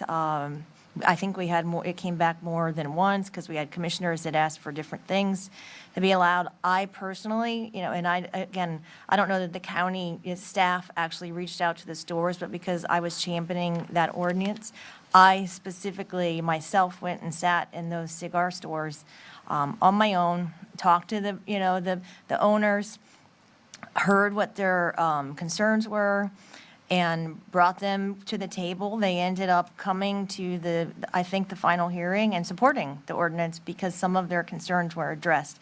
I think that was handled very well. Unfortunately, as we know, we passed the ordinance, and about a year later, the Florida legislature went in and preempted that ordinance. So, that's one of my concerns about this as well. And then the second one, the irrigation ordinance, that's another one I wasn't a big fan over. But the direction we took was that it had direct impact on, landscapers and different types of businesses that also had very good input in that ordinance to make it something that was far better than what it started. And I believe we put together a great group of people that were able to sit at a table together and provide input. Again, these were businesses, landscaping businesses that were also going to be impacted. It was an irrigation ordinance. That, after much discussion, and that particular committee brought back recommendations to this board, and even those businesses stood up at the podium and supported the irrigation ordinance. So I thought those were handled very good, and I think that's my thing of today's discussion. If I think it's the process is fair to have all of the parties, that are concerned, both the rescues and the Humane Society and the businesses, to sit down together. Perhaps that is back at the ACCOB, a committee that we can address all of the concerns. And then that committee could, I believe, bring back some recommendations. I've had a call from a vet from an ER hospital that had some really great ideas, Dr. Shepard. And then I finally went to visit the 2 businesses, Wags for Dogs, Wags About You, and Noble Paw. Both happened to be in my district, and I thought it was fair to see their operations and talk to them and hear their and both of them, by the way, had particular interest in protection of animals and would like a seat at the table. And I think that would be fair to allow all of these organizations to get together. And then I ask because Farm Dog Rescue is an amazing organization, and I know Carrie, and I know some of these animal advocates, and their heart and passion really rings true with what they do. And even some of the advocates that initially brought this issue, when they presented, they had a ordinance that grandfathered in some of the existing stores. So, I think that could be discussed, what happened from that initial time when they presented that draft ordinance. I am concerned about litigation. I also was contacted by an attorney that could be representing one of the stores, and I think about preemption and home rule. We sit up here all the time and we talk about how important it is for us to have home rule and not be preempted, and I think, the vaping ordinance is a classic example. We took a lot of great strides to try to implement that in our community, to work on something that we thought was a problem, and the state came in and preempted, and I think the more litigation you have in this particular arena, apparently Orange County has a lawsuit for an ordinance that is similar. I don't know if it's the same, but it's something to this end. Manatee County, and it seems that Orange County could be going to trial, and I think that if the mission for all of us is protection of animals, the more of these that go to litigation,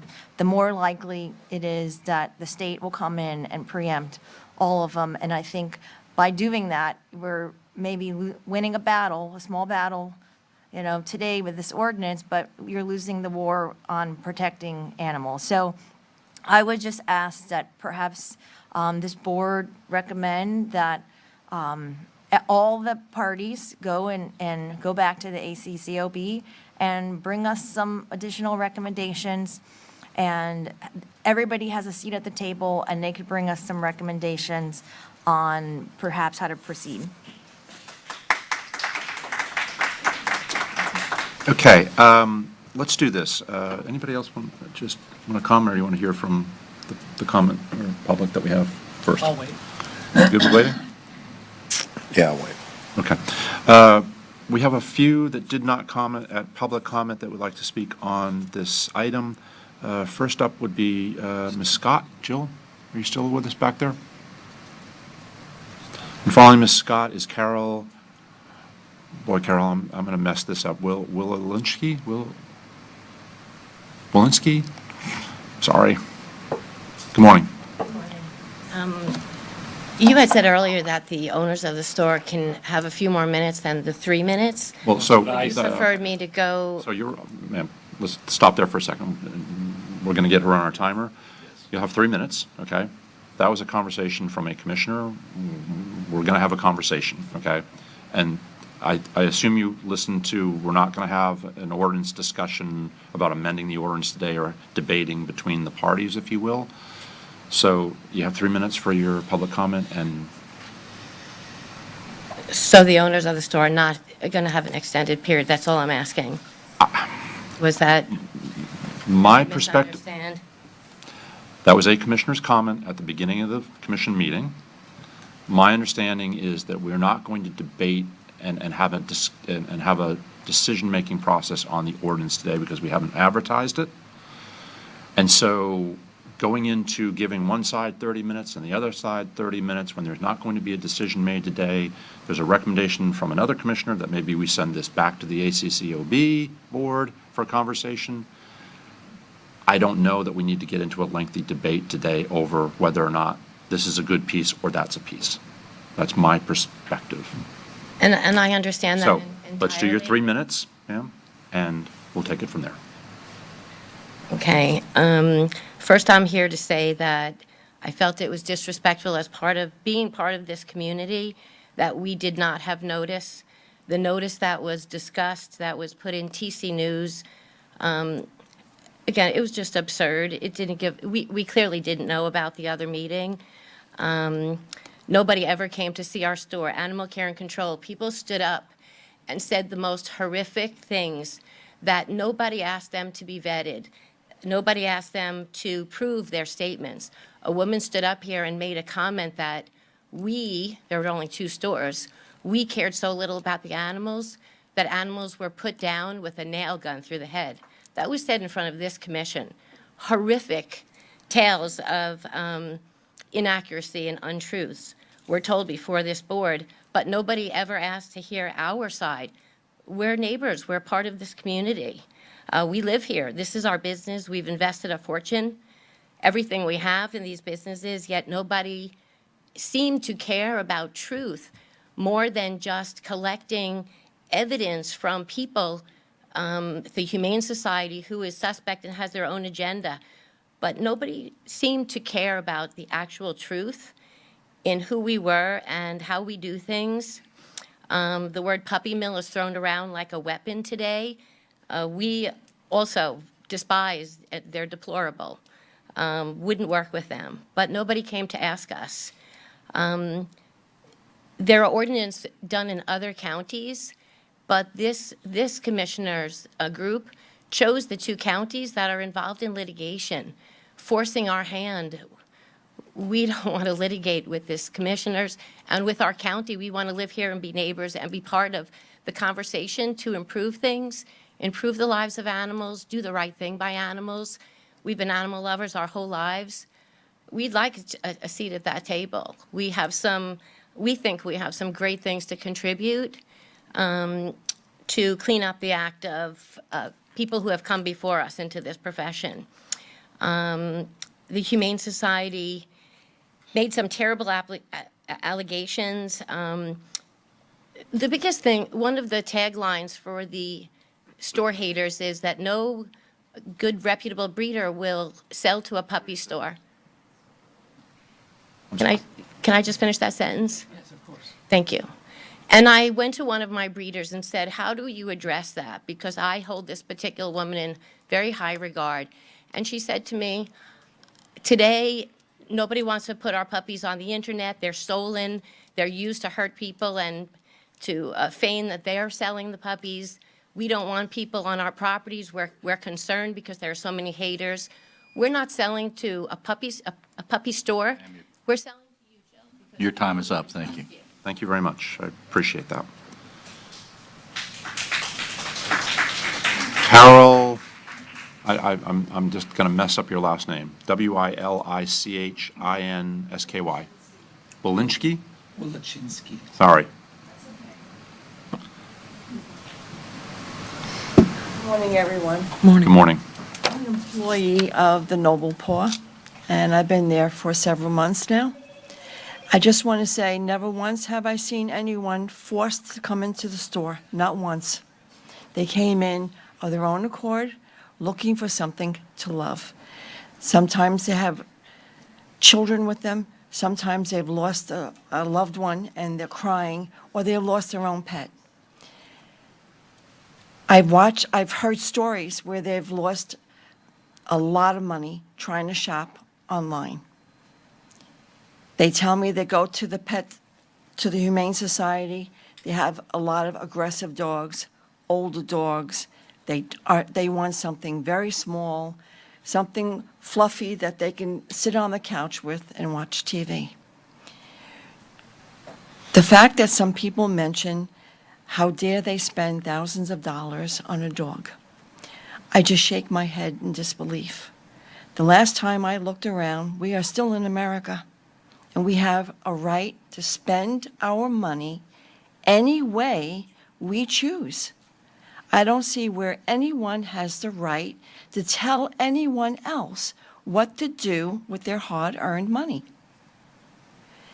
And I look at these old ladies coming in crying, and we point to what they would definitely get along with. They buy this animal and they leave smiling, and they come back day or month or week later and tell us all how wonderful and happy they are with this pet. I just shake my head in disbelief that someone would want to stop someone from obtaining that. That's all I have to say. Thank you, ma'am. Rachel Scott?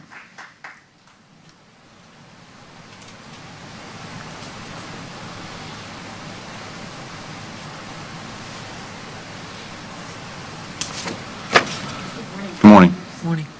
Just going to apologize in advance. I have terrible public speaking, so I'm just going to read and do very little eye contact and just try to breathe. It's perfectly okay. Failed speech like 5 times, so. Actually, please it'll just probably work- come out better that way. Please just work with me. Good morning, Commissioners. My name is Rachel Scott, and I'm one of the owners of the Noble Paw. I wanted to first thank you for giving us the opportunity to speak in regards to reconsider the ordinance of the sale of dogs, cats, and rabbits here in Martin County. I'd like to take the moment to introduce myself and let you know who I am. I am a resident here in Martin County. Since I was 14 years old, all I've known is working with animals. Since graduating, I've worked in a few animal hospitals as a veterinary technician, assisting in the care of animals. I went to school at Southeast Missouri State University for 2 years, majoring in animal science, agribusiness, and minoring in pre-veterinary medicine. My passion has always been animals, as well as the well-being of animals. I myself have 3 rescues and 3 dogs from private breeders, a total of 6 pets. Sorry, I lost my. I understand that this is a very sore subject, especially when it comes to live animals, but it has always been so important to me to care for animals. The best part of my job is, of course, when the puppies find their forever home, but most of all, when clients come back with the new members of their family 2 months, 4 months, 6 months later, and tell us how happy they are and how thankful and happy they are with their new puppy. For me, that is the best part of my job and makes what I do so fulfilling. I would like for you to reconsider this ordinance, or at least give us an opportunity to get to know who we are and what we do. How much time do I have left? 1 minute, 30 seconds. From a client, thank you for reaching out to me. This entire movement incites me as 50-plus years old woman with a genetic bone disease who is going through a nasty divorce. I came to you with an emotional need. I wanted a little dog, one who had a life expectancy commiserate with mine, one with small enough for me to handle without getting hurt, and one who came with me without abandonment or neglect issues. You gave that to me. The idea that unknown outside woke forces want to stop me from finding joy, love, and companionship is absurd. I forward your email to friends who I know and countless others deserve a best friend without pre-existing conditions, in the hopes they will too sign your petition. May God bless you in saving, may God bless you for saving my life by allowing me to produce Miss Rosie. Thank you. Scott, you did just fine. Mr. Valente, did you want to speak?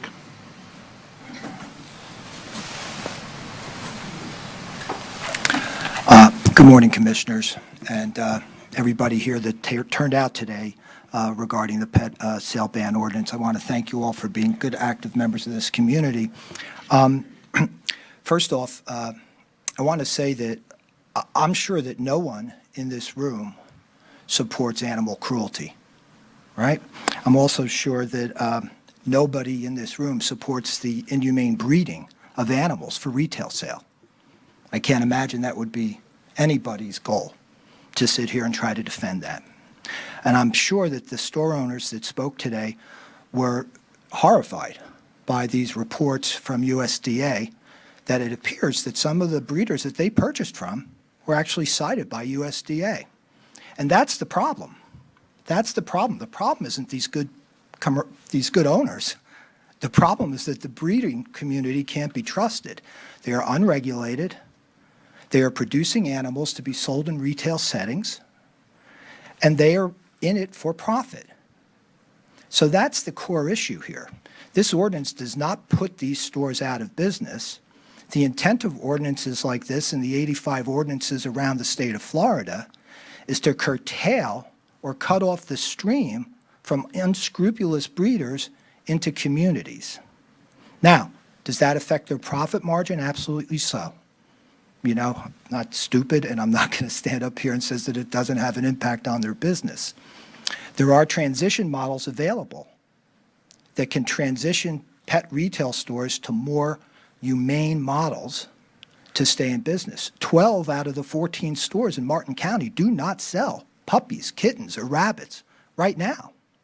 It's not part of their business model, okay? But I also want to welcome the opportunity to speak with these business owners.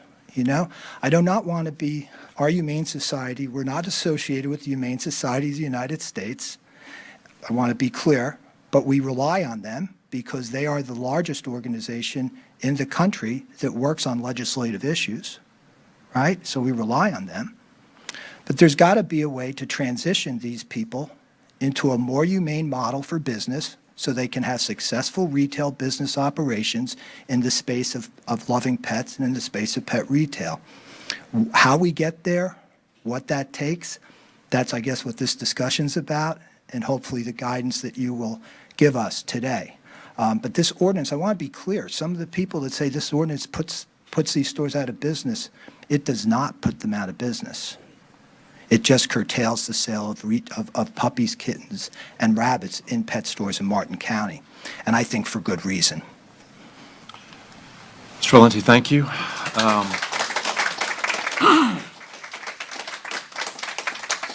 I always hate to have to do this, but we do have to take a 10-minute break for our closed captioning, so I know that it interrupts the flow of the conversation a little bit, but if you all can take a pause and come back at about 10, take a pause? Yeah, sorry. Come back at about 10 till 11, that would be great.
using your... Travel and everything.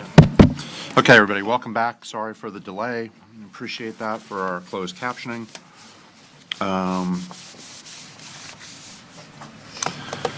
Let's see. Casey, did you want to speak on this item? Yes. Would you please come up and do that now? And because we're actually done with that part. And then we'll come back to the commissioners and we'll take some direction.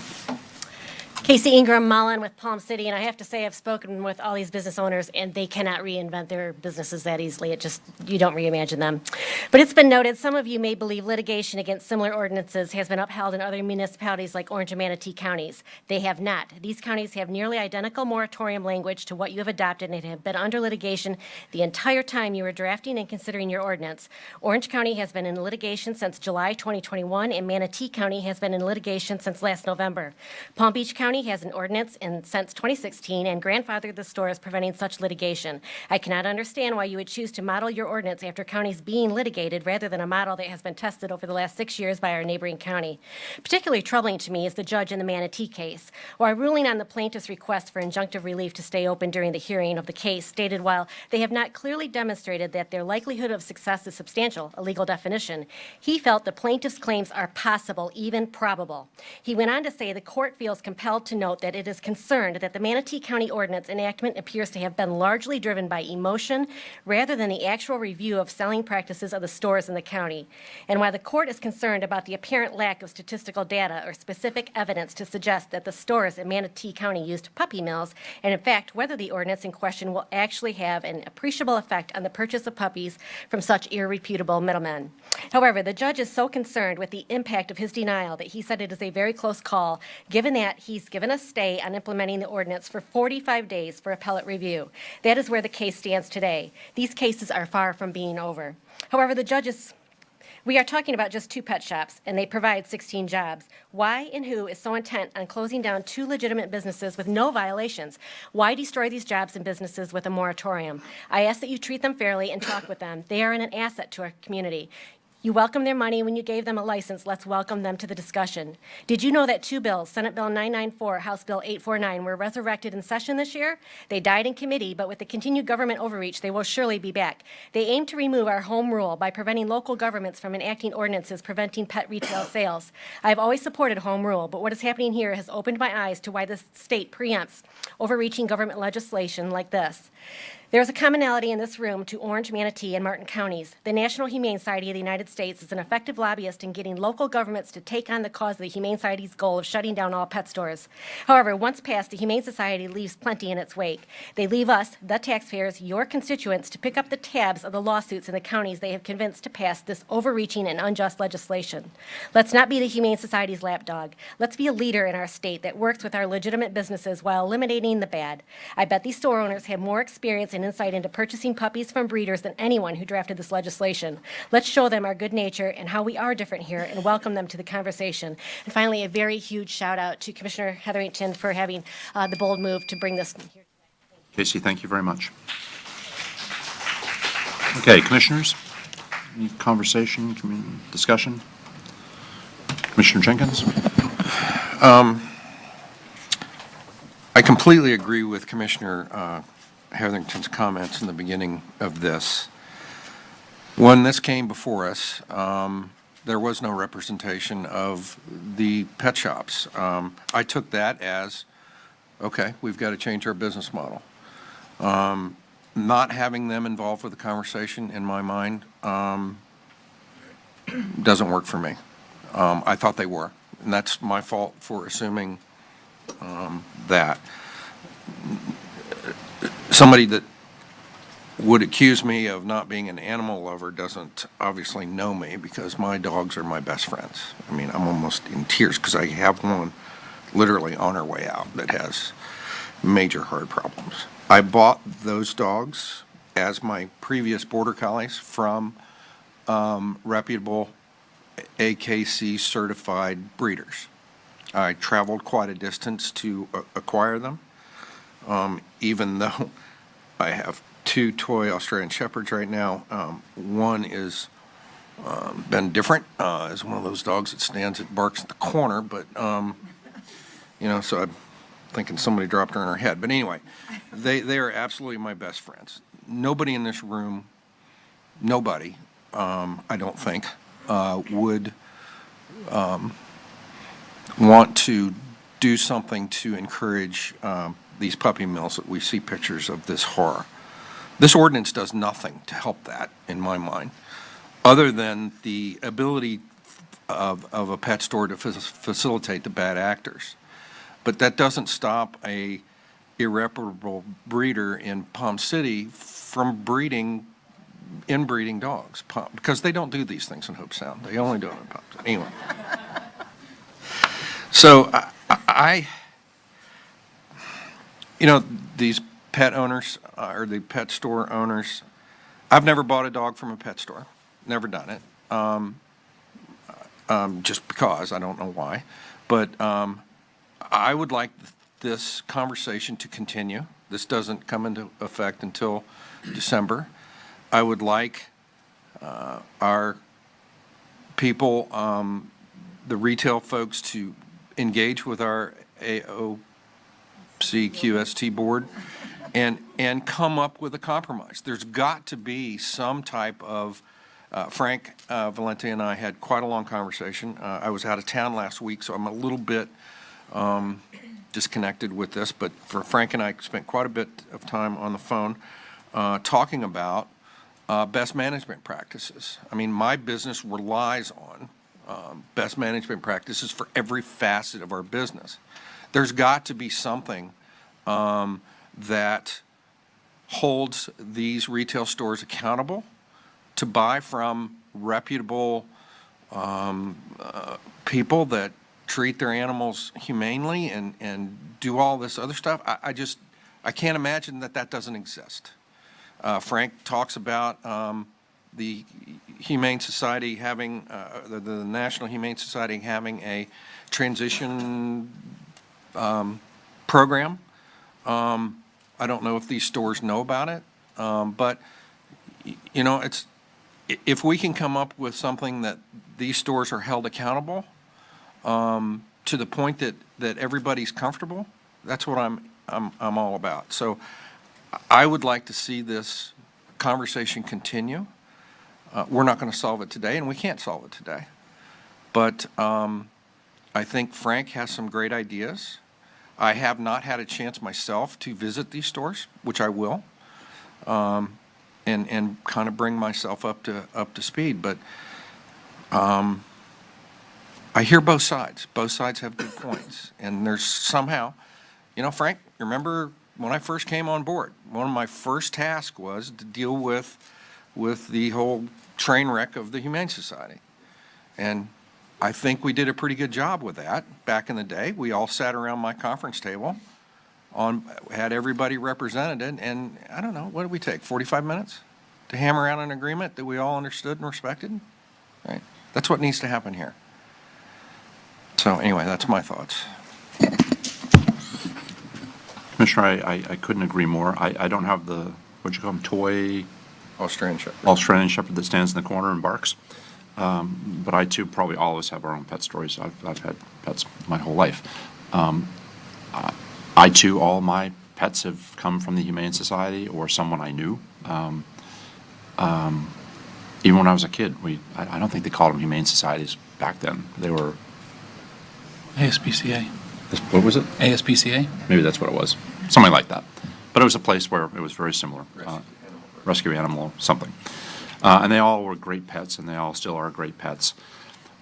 The one thing that Harold said, I think that Stacy said, and I agree, what seems apparent to me, when I've adopted pets at the Humane Society here or the Treasure Coast, I've gotten a folder that thick on my pet. And there's everything you ever wanted to know about your pet in that folder. And then there's, of course, the interview that you kind of go through in the process. Are you the right person kind of process of the pet? And I think on both sides of this discussion, I would agree with the folks from the pet stores that the individuals coming into their store come in there with the hope that they can find a pet that they can take home, and it will be a companion. It will be something that they love and adore and put on their couch and watch the Patriots football game. I just had to throw that in there. I'm sorry. But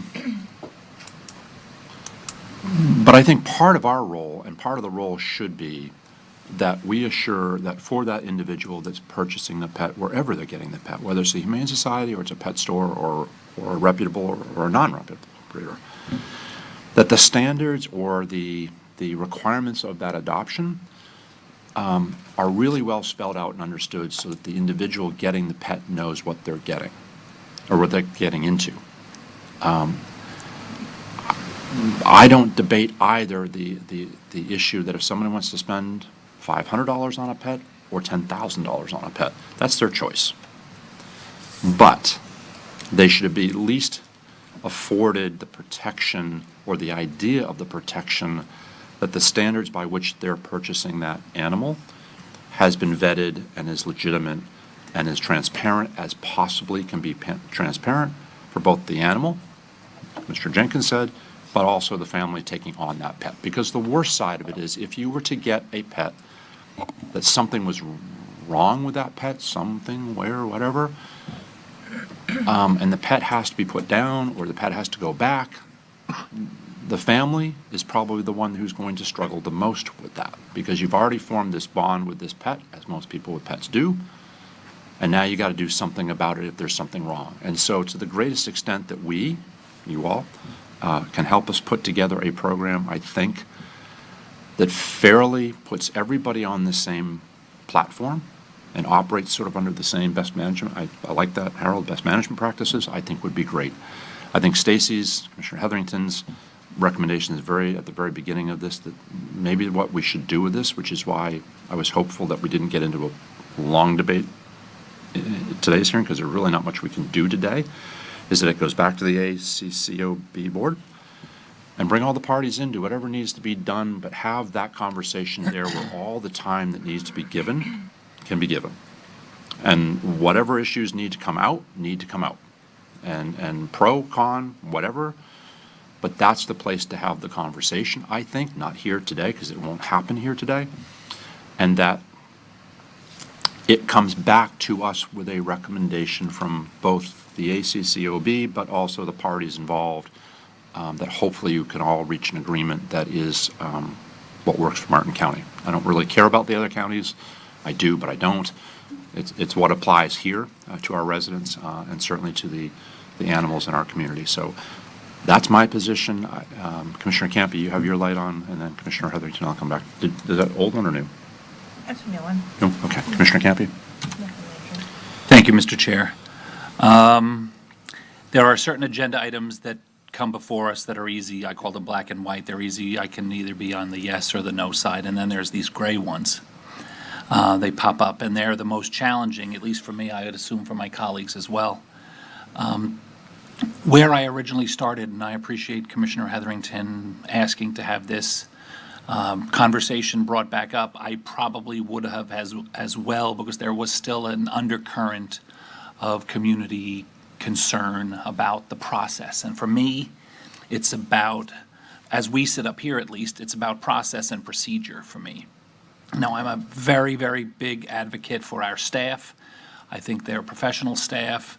I don't feel that we are necessarily spoon-fed information from staff blindly. But on the other hand, we also have, hundreds of members of our staff that are experts, literal experts, educated, trained, certified experts in a multitude of categories that the five of us can't be. Just like you in your professions, you can't know every single thing about every single thing. Be afraid of the people that think they do.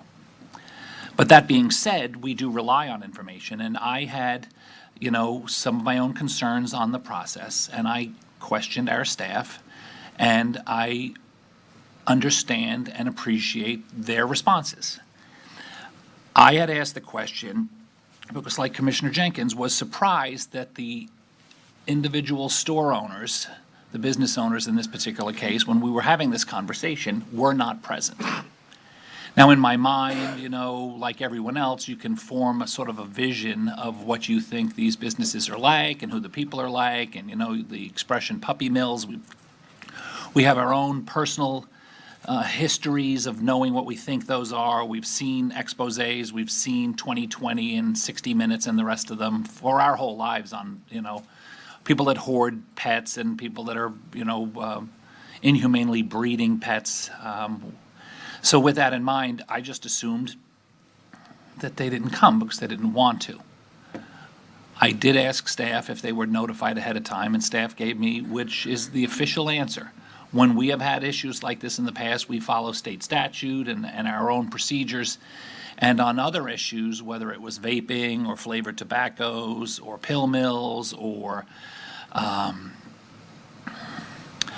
where do they house, after pill mills, sober homes. We don't go out and notify every affected party. But in this particular case, with only being 2, I assumed that we had, and then I found out after the fact that we hadn't. That goes back for me to procedure. I was a small business owner. If I'm going to have my future decided by 5 people that don't necessarily know me, I would at least want to be there to pitch my own case. It's, this is not a courtroom, but we are making decisions that are very important for people's futures. And I take that very seriously. The second thing that I was concerned about was this morning when I mentioned the fact that if I'm a business owner, I should be afforded more than 3 minutes because everyone gets 3 minutes. And if I'm having to explain my business, then I should have that. And I appreciate what Commissioner Smith said because there's procedures that we're following. When Commissioner Hetherington brought this up at our last meeting, I assumed today was a conversation. We've had those sort of a very, casual conversation about what do we all think. Now, some of you are new to this process. If you're not, you've heard me say this many times. And people that are not familiar with this until I say it are shocked when I tell them. In Florida, there's a sunshine law. We are not allowed to speak to each other outside of these meetings. So I cannot walk down the hall and speak to Commissioner Hetherington and say, what were you thinking? Or speak to Commissioner Hurd and ask her opinion on something. The only time we're allowed to speak to each other is here in public. So if it seems like especially Commissioner Smith and I might go on a little more, it's because I need to make my point clear to my colleagues, and I need to understand what my colleagues' point is so I can have a better understanding. I had no problem in the decision passed 5-0 to ban the retail sale of puppies, kittens, and rabbits. It felt like the right thing to do. That being said, several years ago, and Commissioner Jenkins mentioned it, now I know he didn't mean it as a derogatory term, but when he said that the Humane Society of the Treasure Coast was a train wreck, I would disagree with that. Humane Society of the Treasure Coast is a fantastic organization, and as a commission or as a county, we are legislatively responsible for taking care of pets, animal control. Some counties, much larger counties, handle it on their own. It costs millions of dollars. You have to maintain your own facilities. We contract out with the Humane Society. We give them, it's a long-term contract. It's involving multiple millions of dollars. They bring in hundreds of dogs a month. And so there was a group of people that were concerned with the procedures and what was happening at the Humane Society. I had been very familiar with our local Humane Society, as well as some of the other not-for-profit rescues that are doing, remarkable work, most of them located in Palm City, by the way. Cats, dogs, other animals, Treasure Coast Wildlife Hospital. We are blessed to live in the community that we are with the level of care we give to either our own pets or people that have discarded pets. I have been up here when we passed an ordinance that didn't allow people, remember during the recession, people would abandon their homes, just walk away from their homes if they were upside down, leaving their pets inside the house to die. We didn't have an ordinance for that, so we created one. Then there was a group came forward and said that a lot of people are tethering their pets outdoors to a post or a tree all day long. They kick the water bowl over so they have no water. They're chained up so if another neighborhood dog were to come to attack them, they couldn't even defend themselves. However, we had no ordinance to stop that from happening, and we did. Now I hear from friends in the industry that, hey, all of these other counties surrounding us don't allow retail pet sales, but we do, so people are starting to pop up. Now, in my mind, that could be potentially opportunists that understand, just like the pill mills and the rest of the places, if you don't have the ordinances in place, unsavory characters can come forward. So I went to visit both of these stores. Now, I wanted to be careful where I didn't go in like some kind of secret agent and do a gotcha moment on these retailers. But I did tell both of them, I handed my car, I asked some questions, I spoke to the staff, my wife came with me. We've had pets that we have adopted. We had a Jack Russell for 19 years that I bought from a Pennsylvania breeder. When I lived in New York, we drove down to get her. 19 years with a Jack Russell. And then we've also done. That explains a lot, though. Yes, we've also done what Frank Valente calls failed fosters.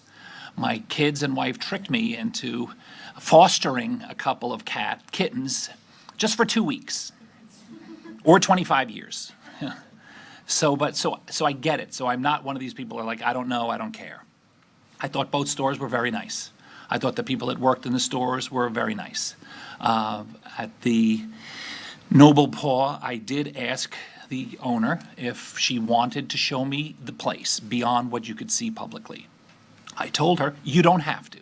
I'm not an investigator, I'm not an inspector, but if she wanted to, she could, and she did.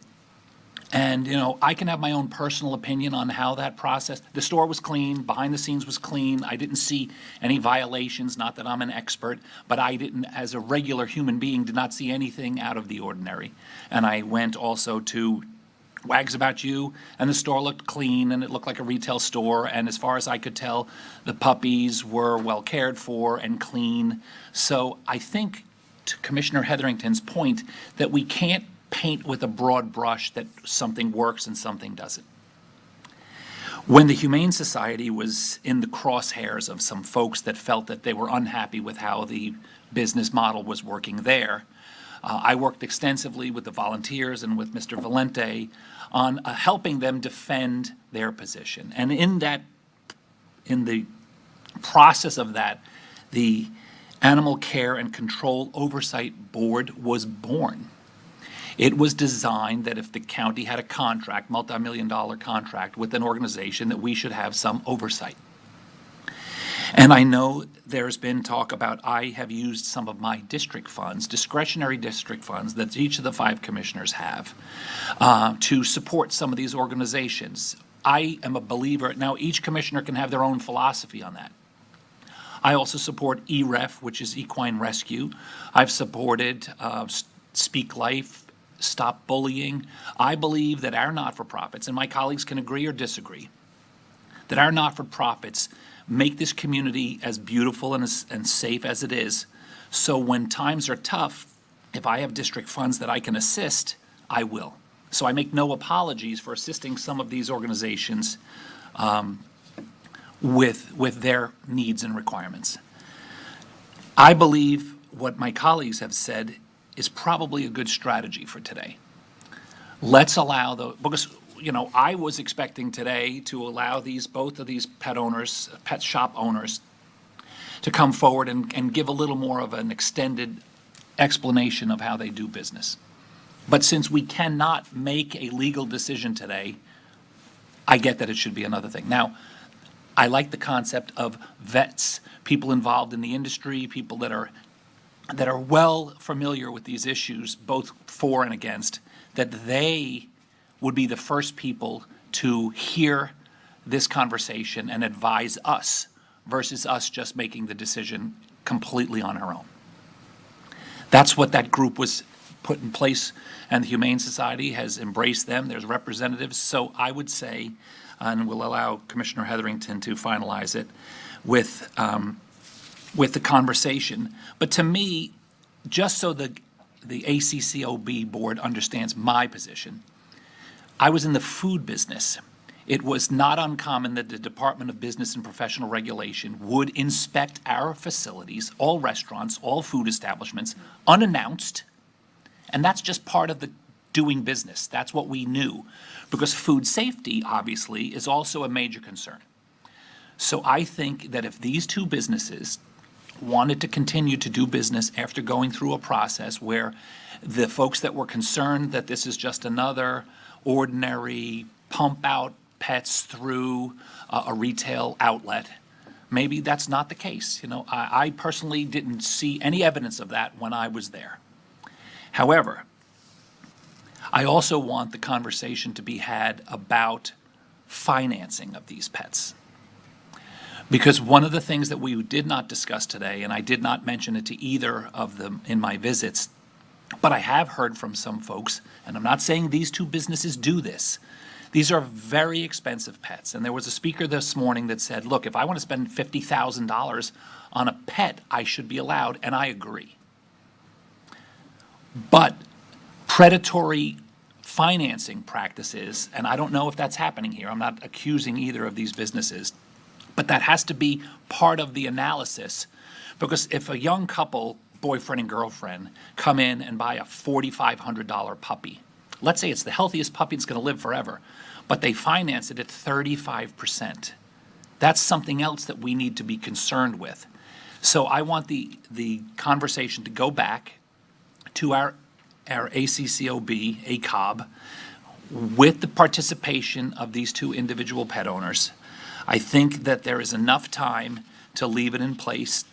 I would also like them to consider the models that are available, because, you know, it is an interesting statistic that if there are 12 retail pet operations in our county, 10 of them, or was it 14 and 12, whatever, a vast majority of these stores do not sell live animals and flourish. And I don't just mean the big box stores.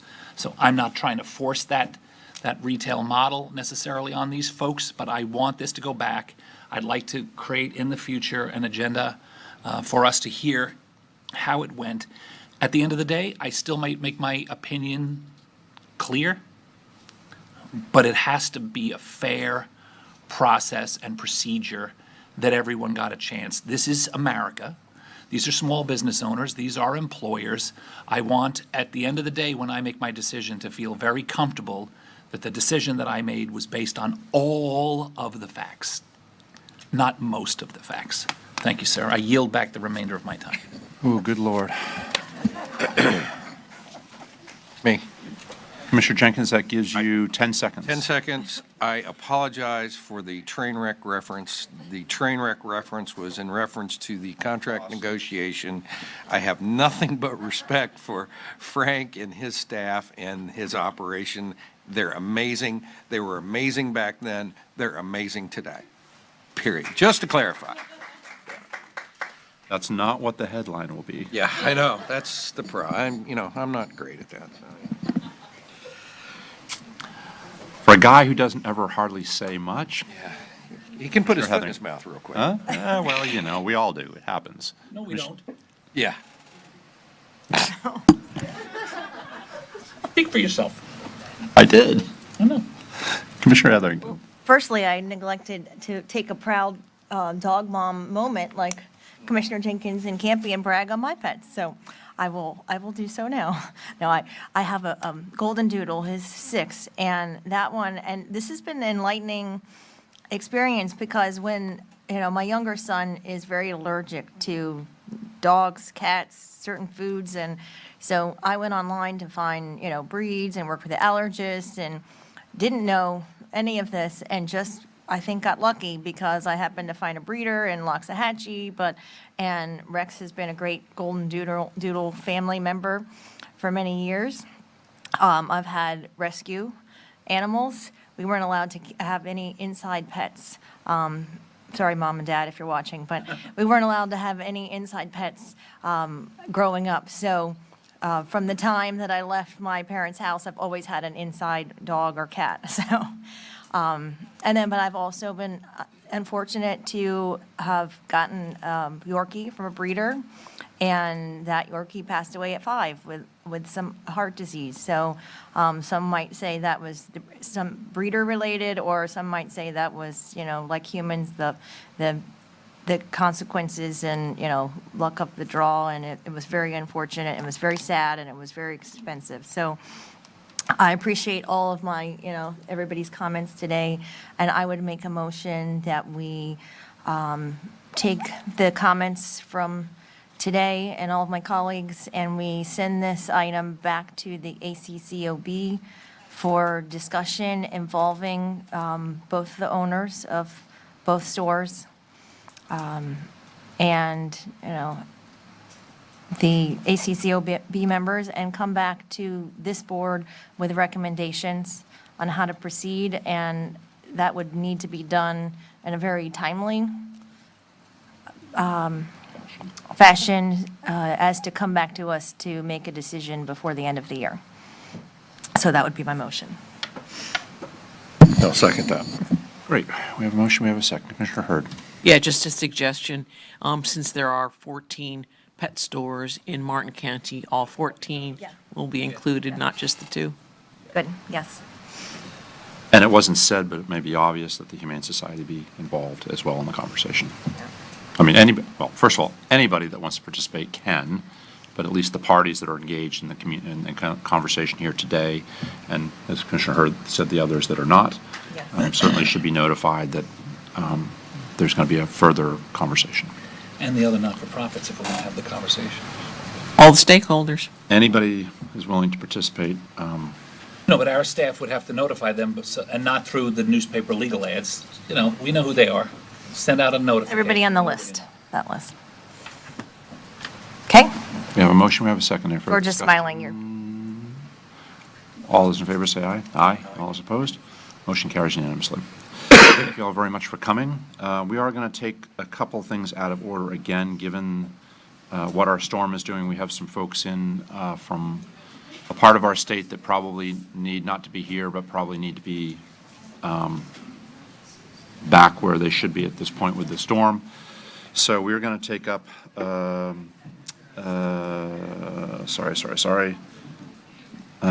Three Lakes item, public hearing quasi-judicial item number 3. Mr. Walden, request for major final site plan approval for the Three Lakes Golf Club project. Thank you all very much for coming. Mr. Walden, good morning. You want to introduce our item this morning? Is this quasi-judicial? Commissioners, any communications? Commissioner Jenkins? They've been filed. Okay, Commissioner Heatherington? Any they've been filed? Commissioner Campy? They've been filed. Commissioner Hurd? Filed. Mine are filed. Do we have any return receipts required? Turned in at the LPA. Okay, do you have your work history that we need to put in? I have a copy of the agenda item in my work history for Exhibit 1. Okay, and do we have any interveners? No, sir. Okay. All the witnesses or all the people that are going to testify in this hearing that are non-legal folks, if you could please rise and be sworn in.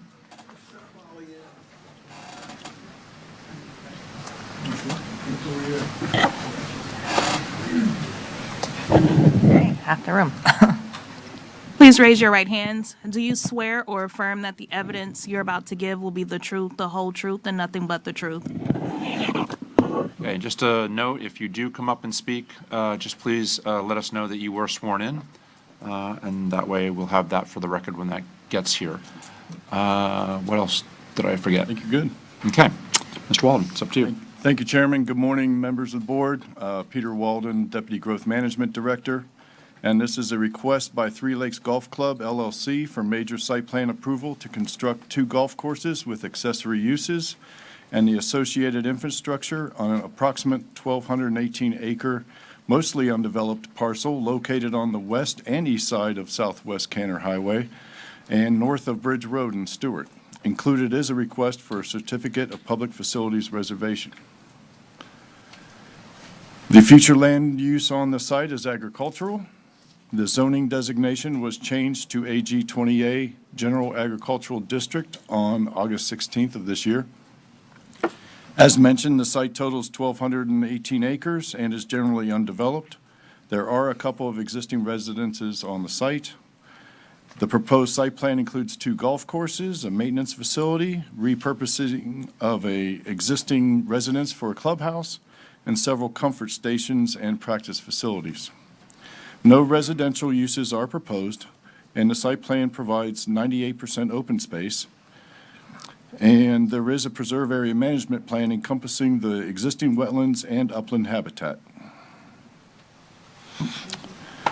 This is the site. It's located on both sides of Canner Highway and is adjacent to Southwest Bridge Road. And the west parcel abuts the C-44 canal. This is an aerial of the site. It is undeveloped, and I believe the applicant will discuss the current uses in more detail. This is the proposed site plan. Each side of Canner Highway has a golf course with practice facilities proposed. Access to the eastern parcel is from Southwest Bridge Road, and Southwest Canner Highway will be utilized for the western course. Development review staff have found the application to be in compliance with all applicable regulations and the comprehensive growth management plan as detailed in the attached staff report. Therefore, staff recommends approval of the application and moves that the board receive and file the agenda item and its attachments, including the staff report as Exhibit 1, and move that the board approve the final site plan and PAMP for the Three Lakes Golf Club project. That concludes my presentation. Be glad to answer any questions. Mr. Walden, thank you very much. Commissioners, questions for staff? Hearing none. Mr. Raines or Mr. Crady, are you going to lead this off? Good morning, Commissioners. For the record, Bob Raines here on behalf of the applicant. Thank you. Glad to be here today. I would like for the record to reflect that we did turn in our return receipts at the LPA meeting that also noticed this meeting. So we have received and reviewed the staff report that Mr. Walden referred to, and we're pleased to state for the record that we do agree with the comments and the conclusions and the recommendations in that report. And so at this point in time, what I'd like to do is have Mr. Crady come up. I'll ask him just a couple quick questions, let him make a presentation, and I have just a couple other quick witnesses, and we'll hopefully get out of here. So I know you've got a busy day. Thank you. Okay. So, Mr. Crady, can you state your name for the record, please, sir? Yep, Morris Crady. And you've been sworn in, sir? Yes, I have. And can you give us a quick background on your Yes, I'm senior. education? Sure, I'm senior partner with the Cedar & Associates, a land planning firm here in Stuart, Florida, and I've been working for about 40 years as a certified planner with the American Institute of Certified Planners, primarily in Martin County. Okay, and can you identify the document that I'm handing you? Yes, that's my resume. And it's current? Yes. All right, and I'd like to have that as applicant's exhibit 1 or A, however we're doing that, Layla. So, 1? Yes, okay, thank you. And go ahead, Mr. Okay. I also have a copy of my PowerPoint that I'll go through right now. Good morning. Still. Yes. Okay, as was mentioned, it's, the project is two 18-hole golf courses on 1,200 acres. There's an existing single-family home that we're going to renovate for use as a private clubhouse for the owners and their guests. We're going to construct access, parking, and maintenance, building, and golf shelters. And then everything that we're doing is consistent with the existing agricultural land use in the AG 20A zoning district. The existing uses on the property was a family retreat with 3 single-family homes. It was managed primarily as a hunting preserve for quail. They planted native pine trees and oak trees that were actually relocating on site. And there are various access roads and farm buildings throughout the site. This is just a general vicinity map showing some of the surrounding uses. We're south of 96th Street. We're north of Bridge Road. And again, we have properties on both sides of Canner Highway. This is the shared frontage at this location. To the north is the Florida Club, St. Lucie Falls, the Martin County Wastewater Treatment Plant, Christ Fellowship Church, and Pratt Whitney Road is located here next to the Foxwood community. We also have some residential residents on the other side of the canal. And this is a close-up view of the actual property. And again, we're on the St. Lucie Canal. These are the 3 single-family homes. This one is the Kenna House that we're going to be utilizing as a private clubhouse. And there's also 2 other nice homes in this location. There's existing access drives off of Canner Highway that provides access to these homes that we'll be utilizing during construction and then improving as the overall project. There's some farm buildings out here. You can see how the how the site was utilized. These are access roads throughout the site. So for the most part, except for some wetland preserve areas, all the native habitat on this site has been removed, and there are the remaining native upland habitat is located in this triangle where we're preserving most of that habitat and locating some cottages in that area in the future. This is a rendering of the site plan. Again, the access is off of Kenner Highway for the west course. There will be no golf cart access across Kenner Highway. If you want to play the west course, you drive to the west course. If you want to play the south course, you drive to the south course. So there's there'll be no golf carts crossing that. In the future, we hope to establish a tunnel to provide access. That's not permitted at this time. The main entrance is going to be from Bridge Road. We'll have access road that we're providing around a practice facility here. We have some additional parking for the practice facility in this location. The club facility will access off of Kenner Highway along this road into a temporary or parking area here that will be adjacent to the Kenner House or the clubhouse. And then again, we have about 3 golf shelters on each golf course. So the total area is 1,218 acres. We're only utilizing about 475 acres for golf course and related facilities. There are going to remain about 482 acres of vacant agricultural land. We have about 131 acres of lakes that are being constructed, preserving about 130 acres, which includes the wetlands and the upland habitat in the north corner there. And the total open space, as mentioned, is about 98%.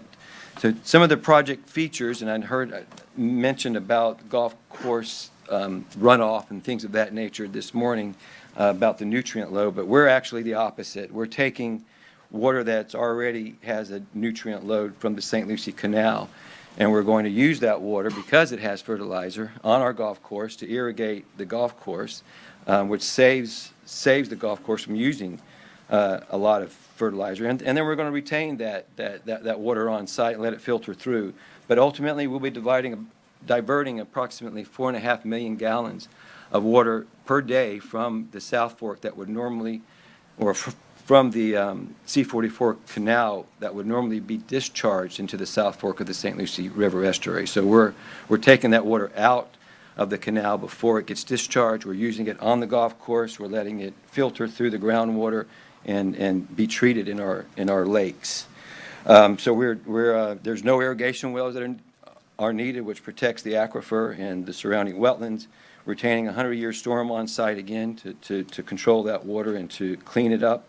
And we're enhancing water quality treatment throughout the entire site by planting our dry retention areas with native vegetation, by creating littoral zones and upland transition zones around the lake, and all of that will help filter and treat the water and as it recharges the aquifer.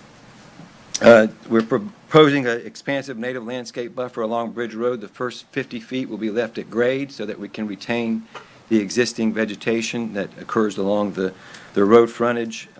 We're approximately 250 foot. We're set back from the St. Lucie Canal because there's an existing right-of-way there, so we're nowhere near the canal. We're taking all of the native trees that we can that's on site now because they were planted. We've been root pruning them and treating them so they can be removed to the perimeter of the site and used along our golf course fairways. All of the preserve areas are being dealt with at once. We're not doing the preserve area management in phases. We're doing it for the entire 1,200 acres as part of a preserve area management plan. And all of this will enhance wildlife habitat. One of the things that we learned when we met with the surrounding property owners on the other side of the creek is that there was a lot of hunting going on this property for decades. So there will be no more hunting and there will be no more shotguns blasted from this site at least. And in order to meet with the surrounding residents along the canal here on the other side, and there's also a few single-family homes here that we met with. They're all in support of the project, but we wanted to be totally transparent with the neighbors across the street because they were here at a previous meeting when we were doing the zoning change, and we did commit to meet with them. And one of the The neighbors hosted the meeting, and we had about 12 of the neighbors show up during that meeting. And their major concern was, where was the pump systems, the noise level. They were very happy that we're not building homes on the site, but they wanted to make sure we were set back from the canal. And again, as I mentioned, it's 250 feet from our property line to the canal. There's an existing FDOT drainage easement in this location that we have to maintain that takes all the water out of the Kenner Highway and discharges it at this point. If you can saw on the previous slide, this is the DOT drainage ditch. It's a perpetual 100-foot wide drainage easement that takes the water from the right-of-way and discharges it into the canal. So that's this location right here, and I think the neighbor that we met with is in this location. And they also wanted to understand better how we were taking the water out of the canal. And they wanted to make sure that the pumps we use were not diesel pumps, they were not loud noise, so we committed to using electric pumps to remove the water from the canal. There's an existing finger off of the canal right in this location, and that's where our pumping system will be located. And then that water will be funneled into this lake system and be used again across and stored in the lakes on the other side of the road, and used as irrigation and allowed to filter through the groundwater table. And as I mentioned, we're retaining a 100-year storm on site, but our discharge point is this canal easement. At some point, if we exceed the 100-year storm, that would be our discharge point. So with that, I'll be glad to answer any questions. We also have our drainage engineer here, our environmental consultant, and Bob, I'll... Yep. And Morris, just one question for you. So in your professional opinion, this project meets all the rules and regulations of the Land Development Code and the comprehensive plan? Meets or exceeds. Thank you, sir. And I just have two other quick witnesses. Make it very fast here, I think. If I could ask Lisa Leonard with Bowman to come up, please.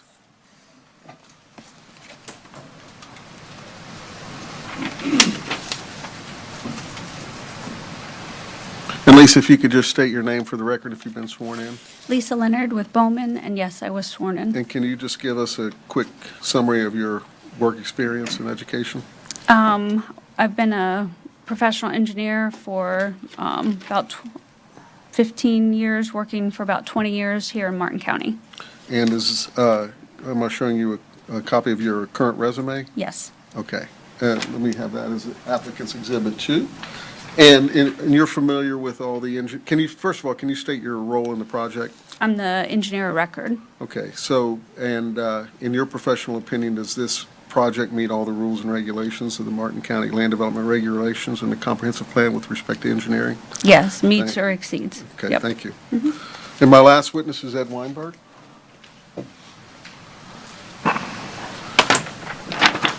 I think you know the routine, Mr. Weinberg. Yes, sir. State your name for the record. My name is Ed Weinberg with EW Consultants. And you've been sworn in? Yes, I have. And can you state your role in the project, please? My firm is the environmental consultant on the project.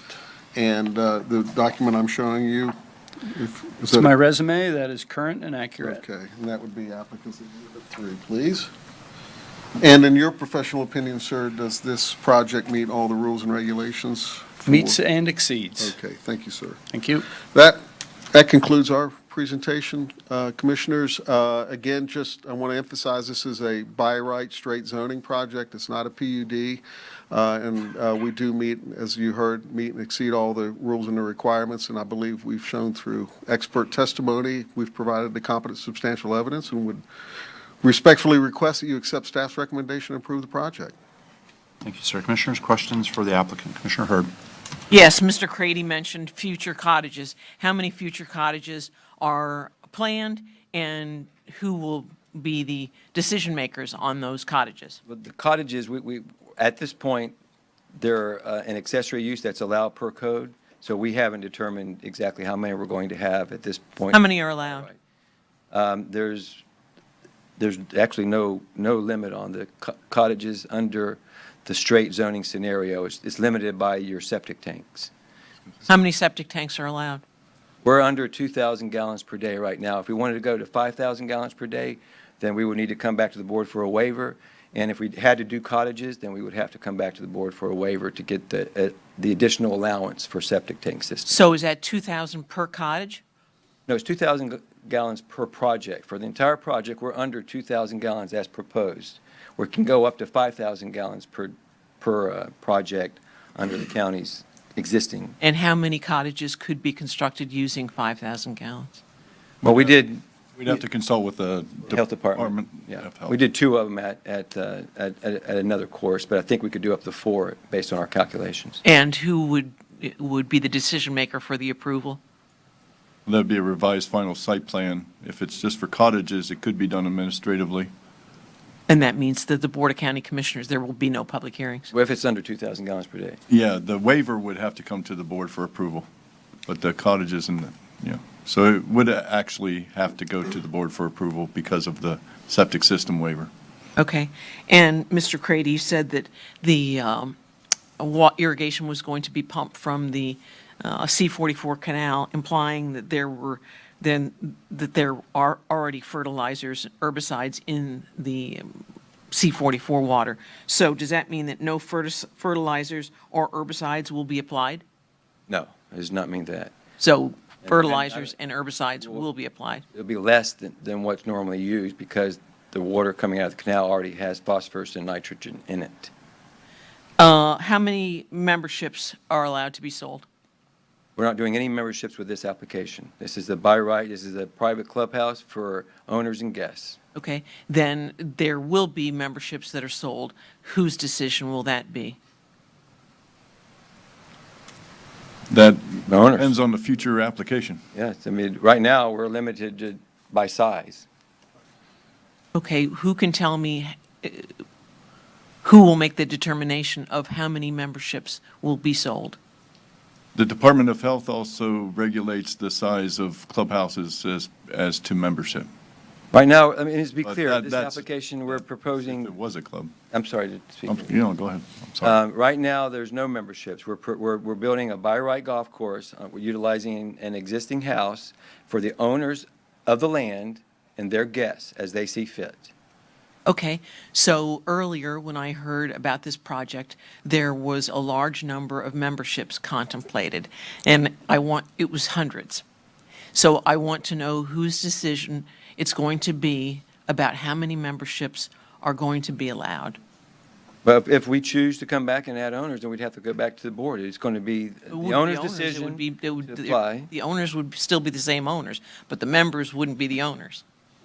Can I, Yeah, just I'm for not- clarity purposes, I mean, are there going to be 700 memberships? Are there going to be 500 memberships? Are there going to be 200 memberships? If so, how many cottages are there going to be? And who makes the decisions about the density and intensity of the project? Commissioner, I think, I- yes, sir. one second. I'm sorry, sure. Ms. Elder, what is the hearing before us today?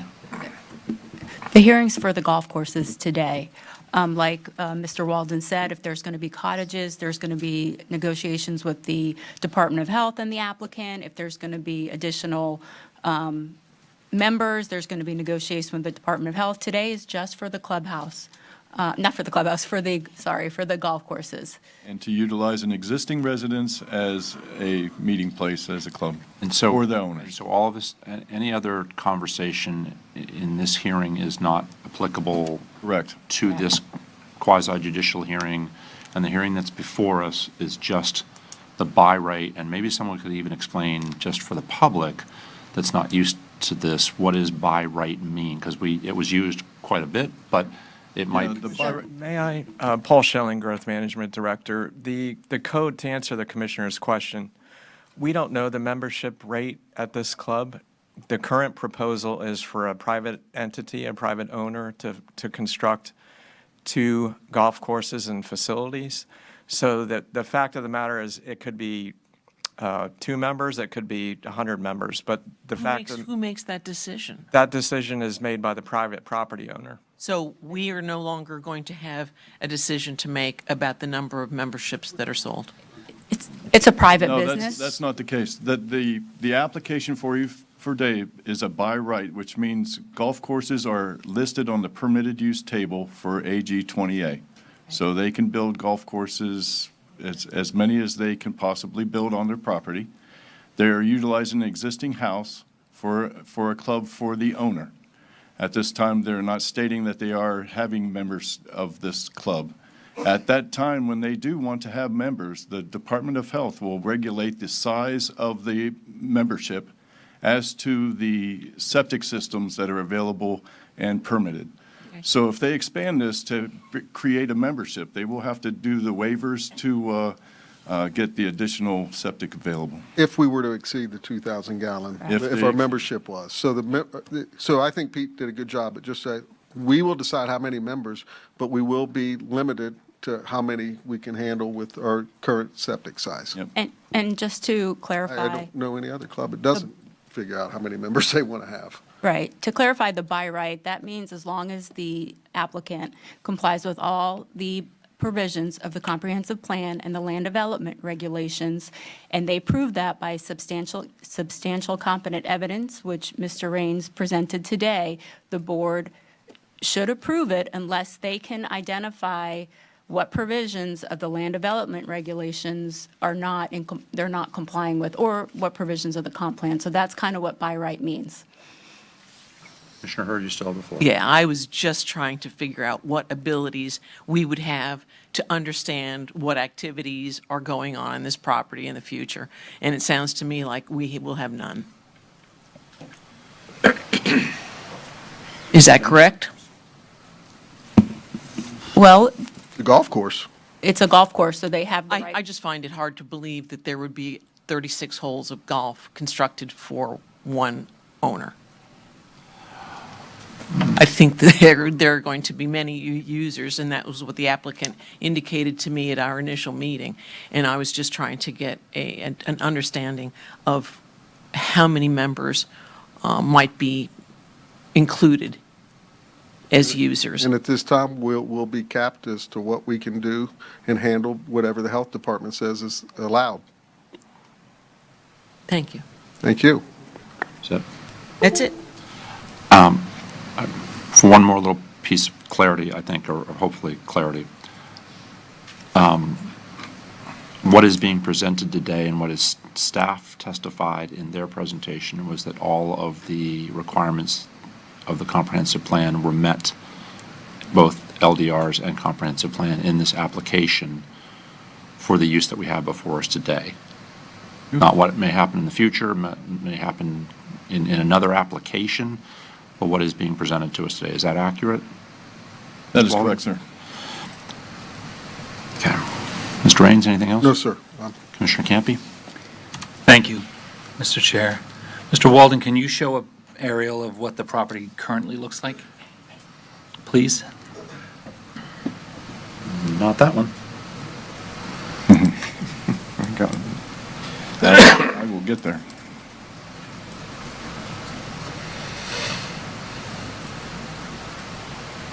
Okay, so the property is basically this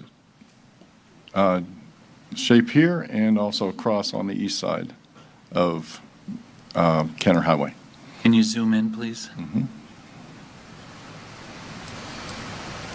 To any particular side? Or? No, that's fine. When the applicant first came forward and requested an opportunity to meet with me and their consultants, they were not the first ones to come forward and talk about the possibility of building golf courses in Martin County. There were a couple other projects.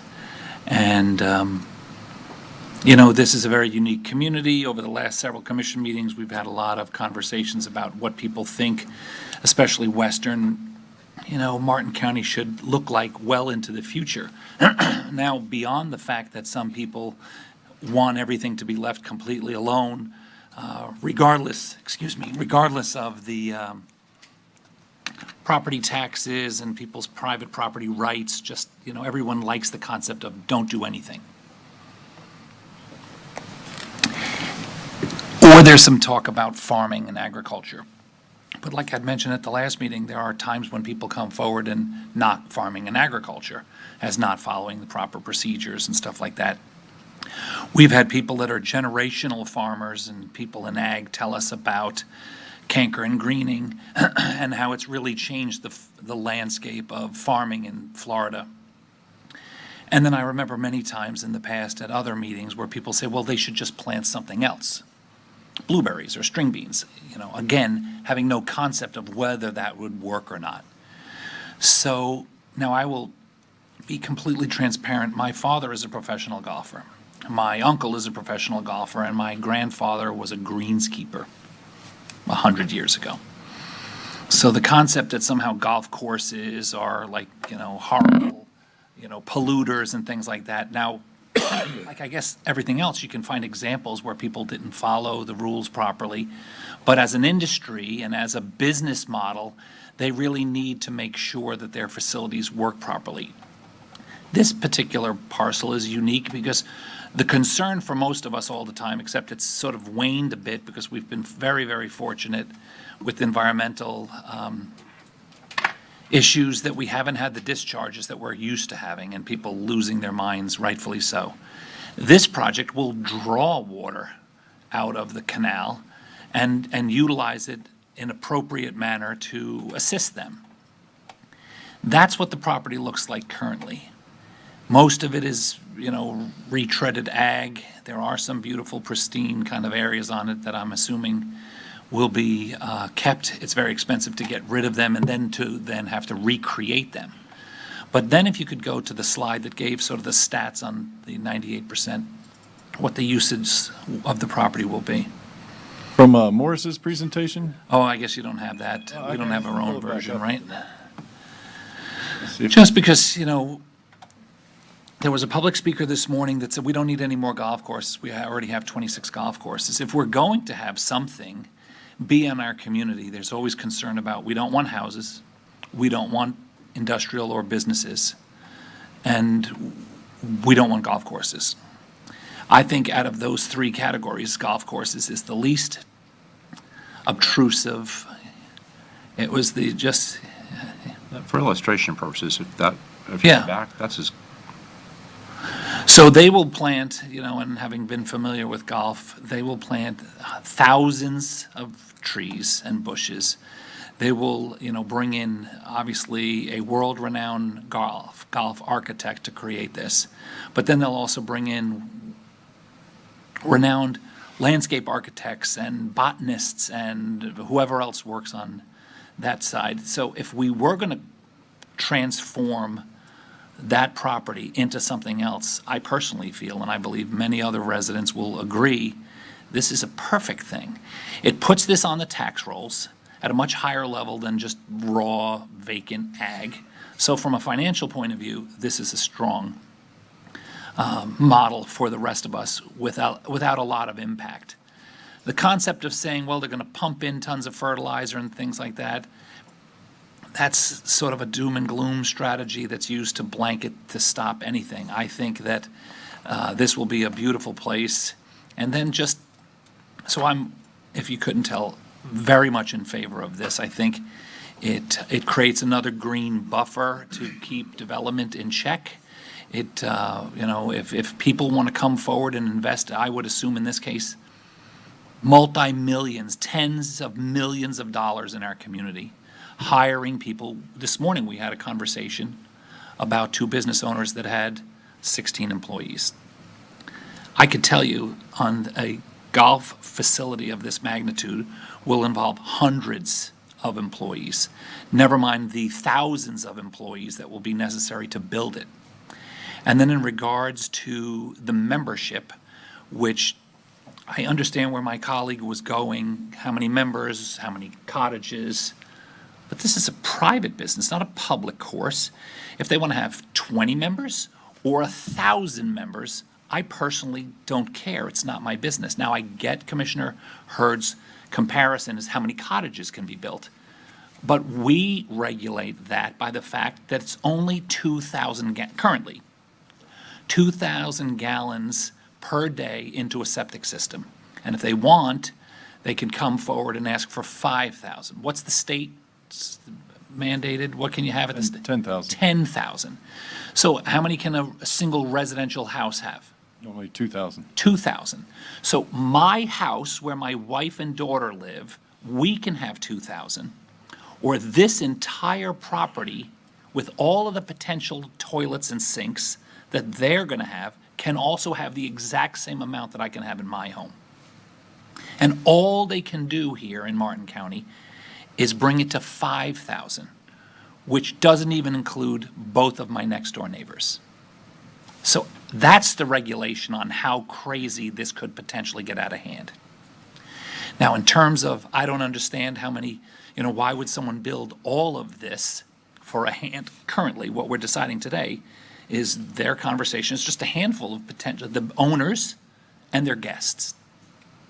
But all of these 1,200 acres was owned by a family, had a house and two other other houses, and they used it for their personal enjoyment. 1,200 acre yard. Okay? All of that works for me. And so I think, when there are certain projects that come forward that we should be concerned about that really need to be vetted strongly. This I welcome with open arms. I also know, and we're not discussing it today, it's just a general comment, Chair, is that once something like people will, and I get it, it's only human nature to figure out, like, how does this benefit someone else if you're not going to be invited to necessarily play here? And I know from my conversations and meetings with the applicant that on occasion they will open up this facility to not-for-profits, which I think is a remarkably unique and generous opportunity for our community. So when people say, why are we continuing to build these gorgeous facilities for the super wealthy? One, this is a much higher use for our tax base. Two, it creates a green belt, another area that could have been developed in a different way, in a way that can protect our green space in Martin County. Three, it'll be a huge employment opportunity. Four, it will be an opportunity to draw thousands, if not millions or hundreds of thousands of gallons of water out of the canal when we'll need them to. We do water farming where we draw water out of the canal and put it on people's property, and we pay them to do that. Here, they'll be paying us. And I also think that it shows another example of people coming forward to invest in our community, come forward today, and they should be welcomed and thanked for their multi-million-dollar investment in our community. I proudly make the motion to accept staff's recommendation. Mr. Jenkins. So I know we're drawing out of the canal, and we have designed this to retain 100% of all the water up to a 100-year flood. I'm just curious, is there like another project we talked about in the past was a measure of outfall, water quality on the outfall, or is that, I'm looking at you, I'm just. Well, the normal requirement is 25-year, 3-day storm to retain on site. Okay. But of course, you have to treat it before it's discharged. So we're doing a 100-year storm on site, but there will be occasions where we do have to discharge, but it will only be treated water. It won't be raw, untreated water. It'd have to go through our treatment system. So we're exceeding code, though, in that regard. Okay, I get it. Okay. Commissioner Hurd? Dawn? Yeah, Commissioner Campy mentioned that there's going to be an increased tax benefit, but we're not changing the land use or the zoning. So what's the increased tax benefit? It no longer receives agricultural exemption, which is probably the lowest tax base that we have. So now it's not a bona fide agricultural use, so it will be taxed accordingly. But it still will I'm not be sure what that agriculture. rate is. Yeah. It'll still be agriculture. We're not changing that. We're not changing the land use. We're not proposing to change this. It has an agricultural land use, but it's not an agricultural use. So the property appraiser will not give them that exception. Thank you. And may I also respond to my colleague that it also will be a business. There'll be utilities to be paid. There'll be products that are purchased. There'll be products for sale. There'll be people purchasing services, and businesses will be employed to build and work at and maintain. And my final point that I forgot to mention is that when you create this level of habitat versus the current level of habitat for birds and tortoises and other wildlife, they're going to be on 1,200 acres. And, you know, some people have never walked on a golf course. Many have. Hundreds of acres will be used for the physical activity of golf. 1,000 acres or very close will be just natural preserve. It's not like a football field. A golf course is completely ribboned with natural habitat that currently doesn't exist there, at least not necessarily where birds can land on the trees and the rest of it. So I don't see any downside. Now, I get that opinions are different, but this is a home run for us. It's a hole-in-one. Finish. Mr. Donaldson. Sorry, Commissioners, just for technical accuracy, a 25-year, 3-day storm is the measurement for properties in our land development regulations. However, they are allowed to discharge with that 25-year, 3-day storm. It's the measurements by which we define their water quality treatment volume and their pre versus post analysis. Just wanted to make sure you understood that that's the technical correction for what our land development requirements are. And a 100-year storm retention is not required under our land development regulations. Just some quick comments, and we'll finish up here, hopefully. I thought where Ed was going, but he did, and then others have chimed in sort of in the similar action. You know, years ago, there was a time where everybody was trying to figure out where to put water out of the C-24 canal. That led us to water farming and other ways of dealing with water that we don't want in the estuary, we certainly don't want out in the lagoon, we certainly don't want out on the coral reef.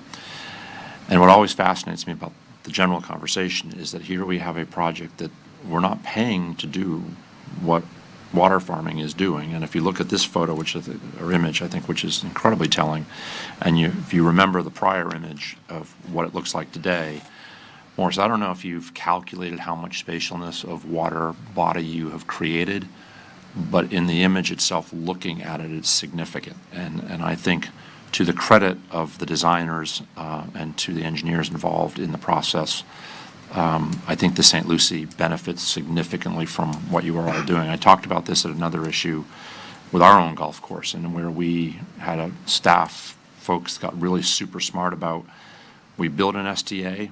I don't think there was any conversation at the time when the STA got built that we would tap into that STA for our own golf course, which we ended up doing, and now we suck off hundreds of thousands, if not millions of gallons a day for our own golf course out of an STA that we built to clean up water that was going into Willoughby Creek that now goes to the golf course, gets used on the golf course, recharges the aquifer, and isn't an additional burden on Willoughby or certainly into the St. Lucie River. So I commend the folks for the proposal and the idea. But I think on all the comments by my colleagues, the environmental benefits are significant, and especially to the water side of the equation. So we had a motion from Commissioner Campy. Is there any further discussion? We don't have a second. I don't think I heard one yet. I'll second. We have a second on the motion. Any further discussion? Anybody from the public wish to comment on this item? This is a public hearing. I don't have any speaker forms, and I don't see anybody raising their hand from the public. Back to the board. All in favor of the motion, say aye. Aye. All is opposed.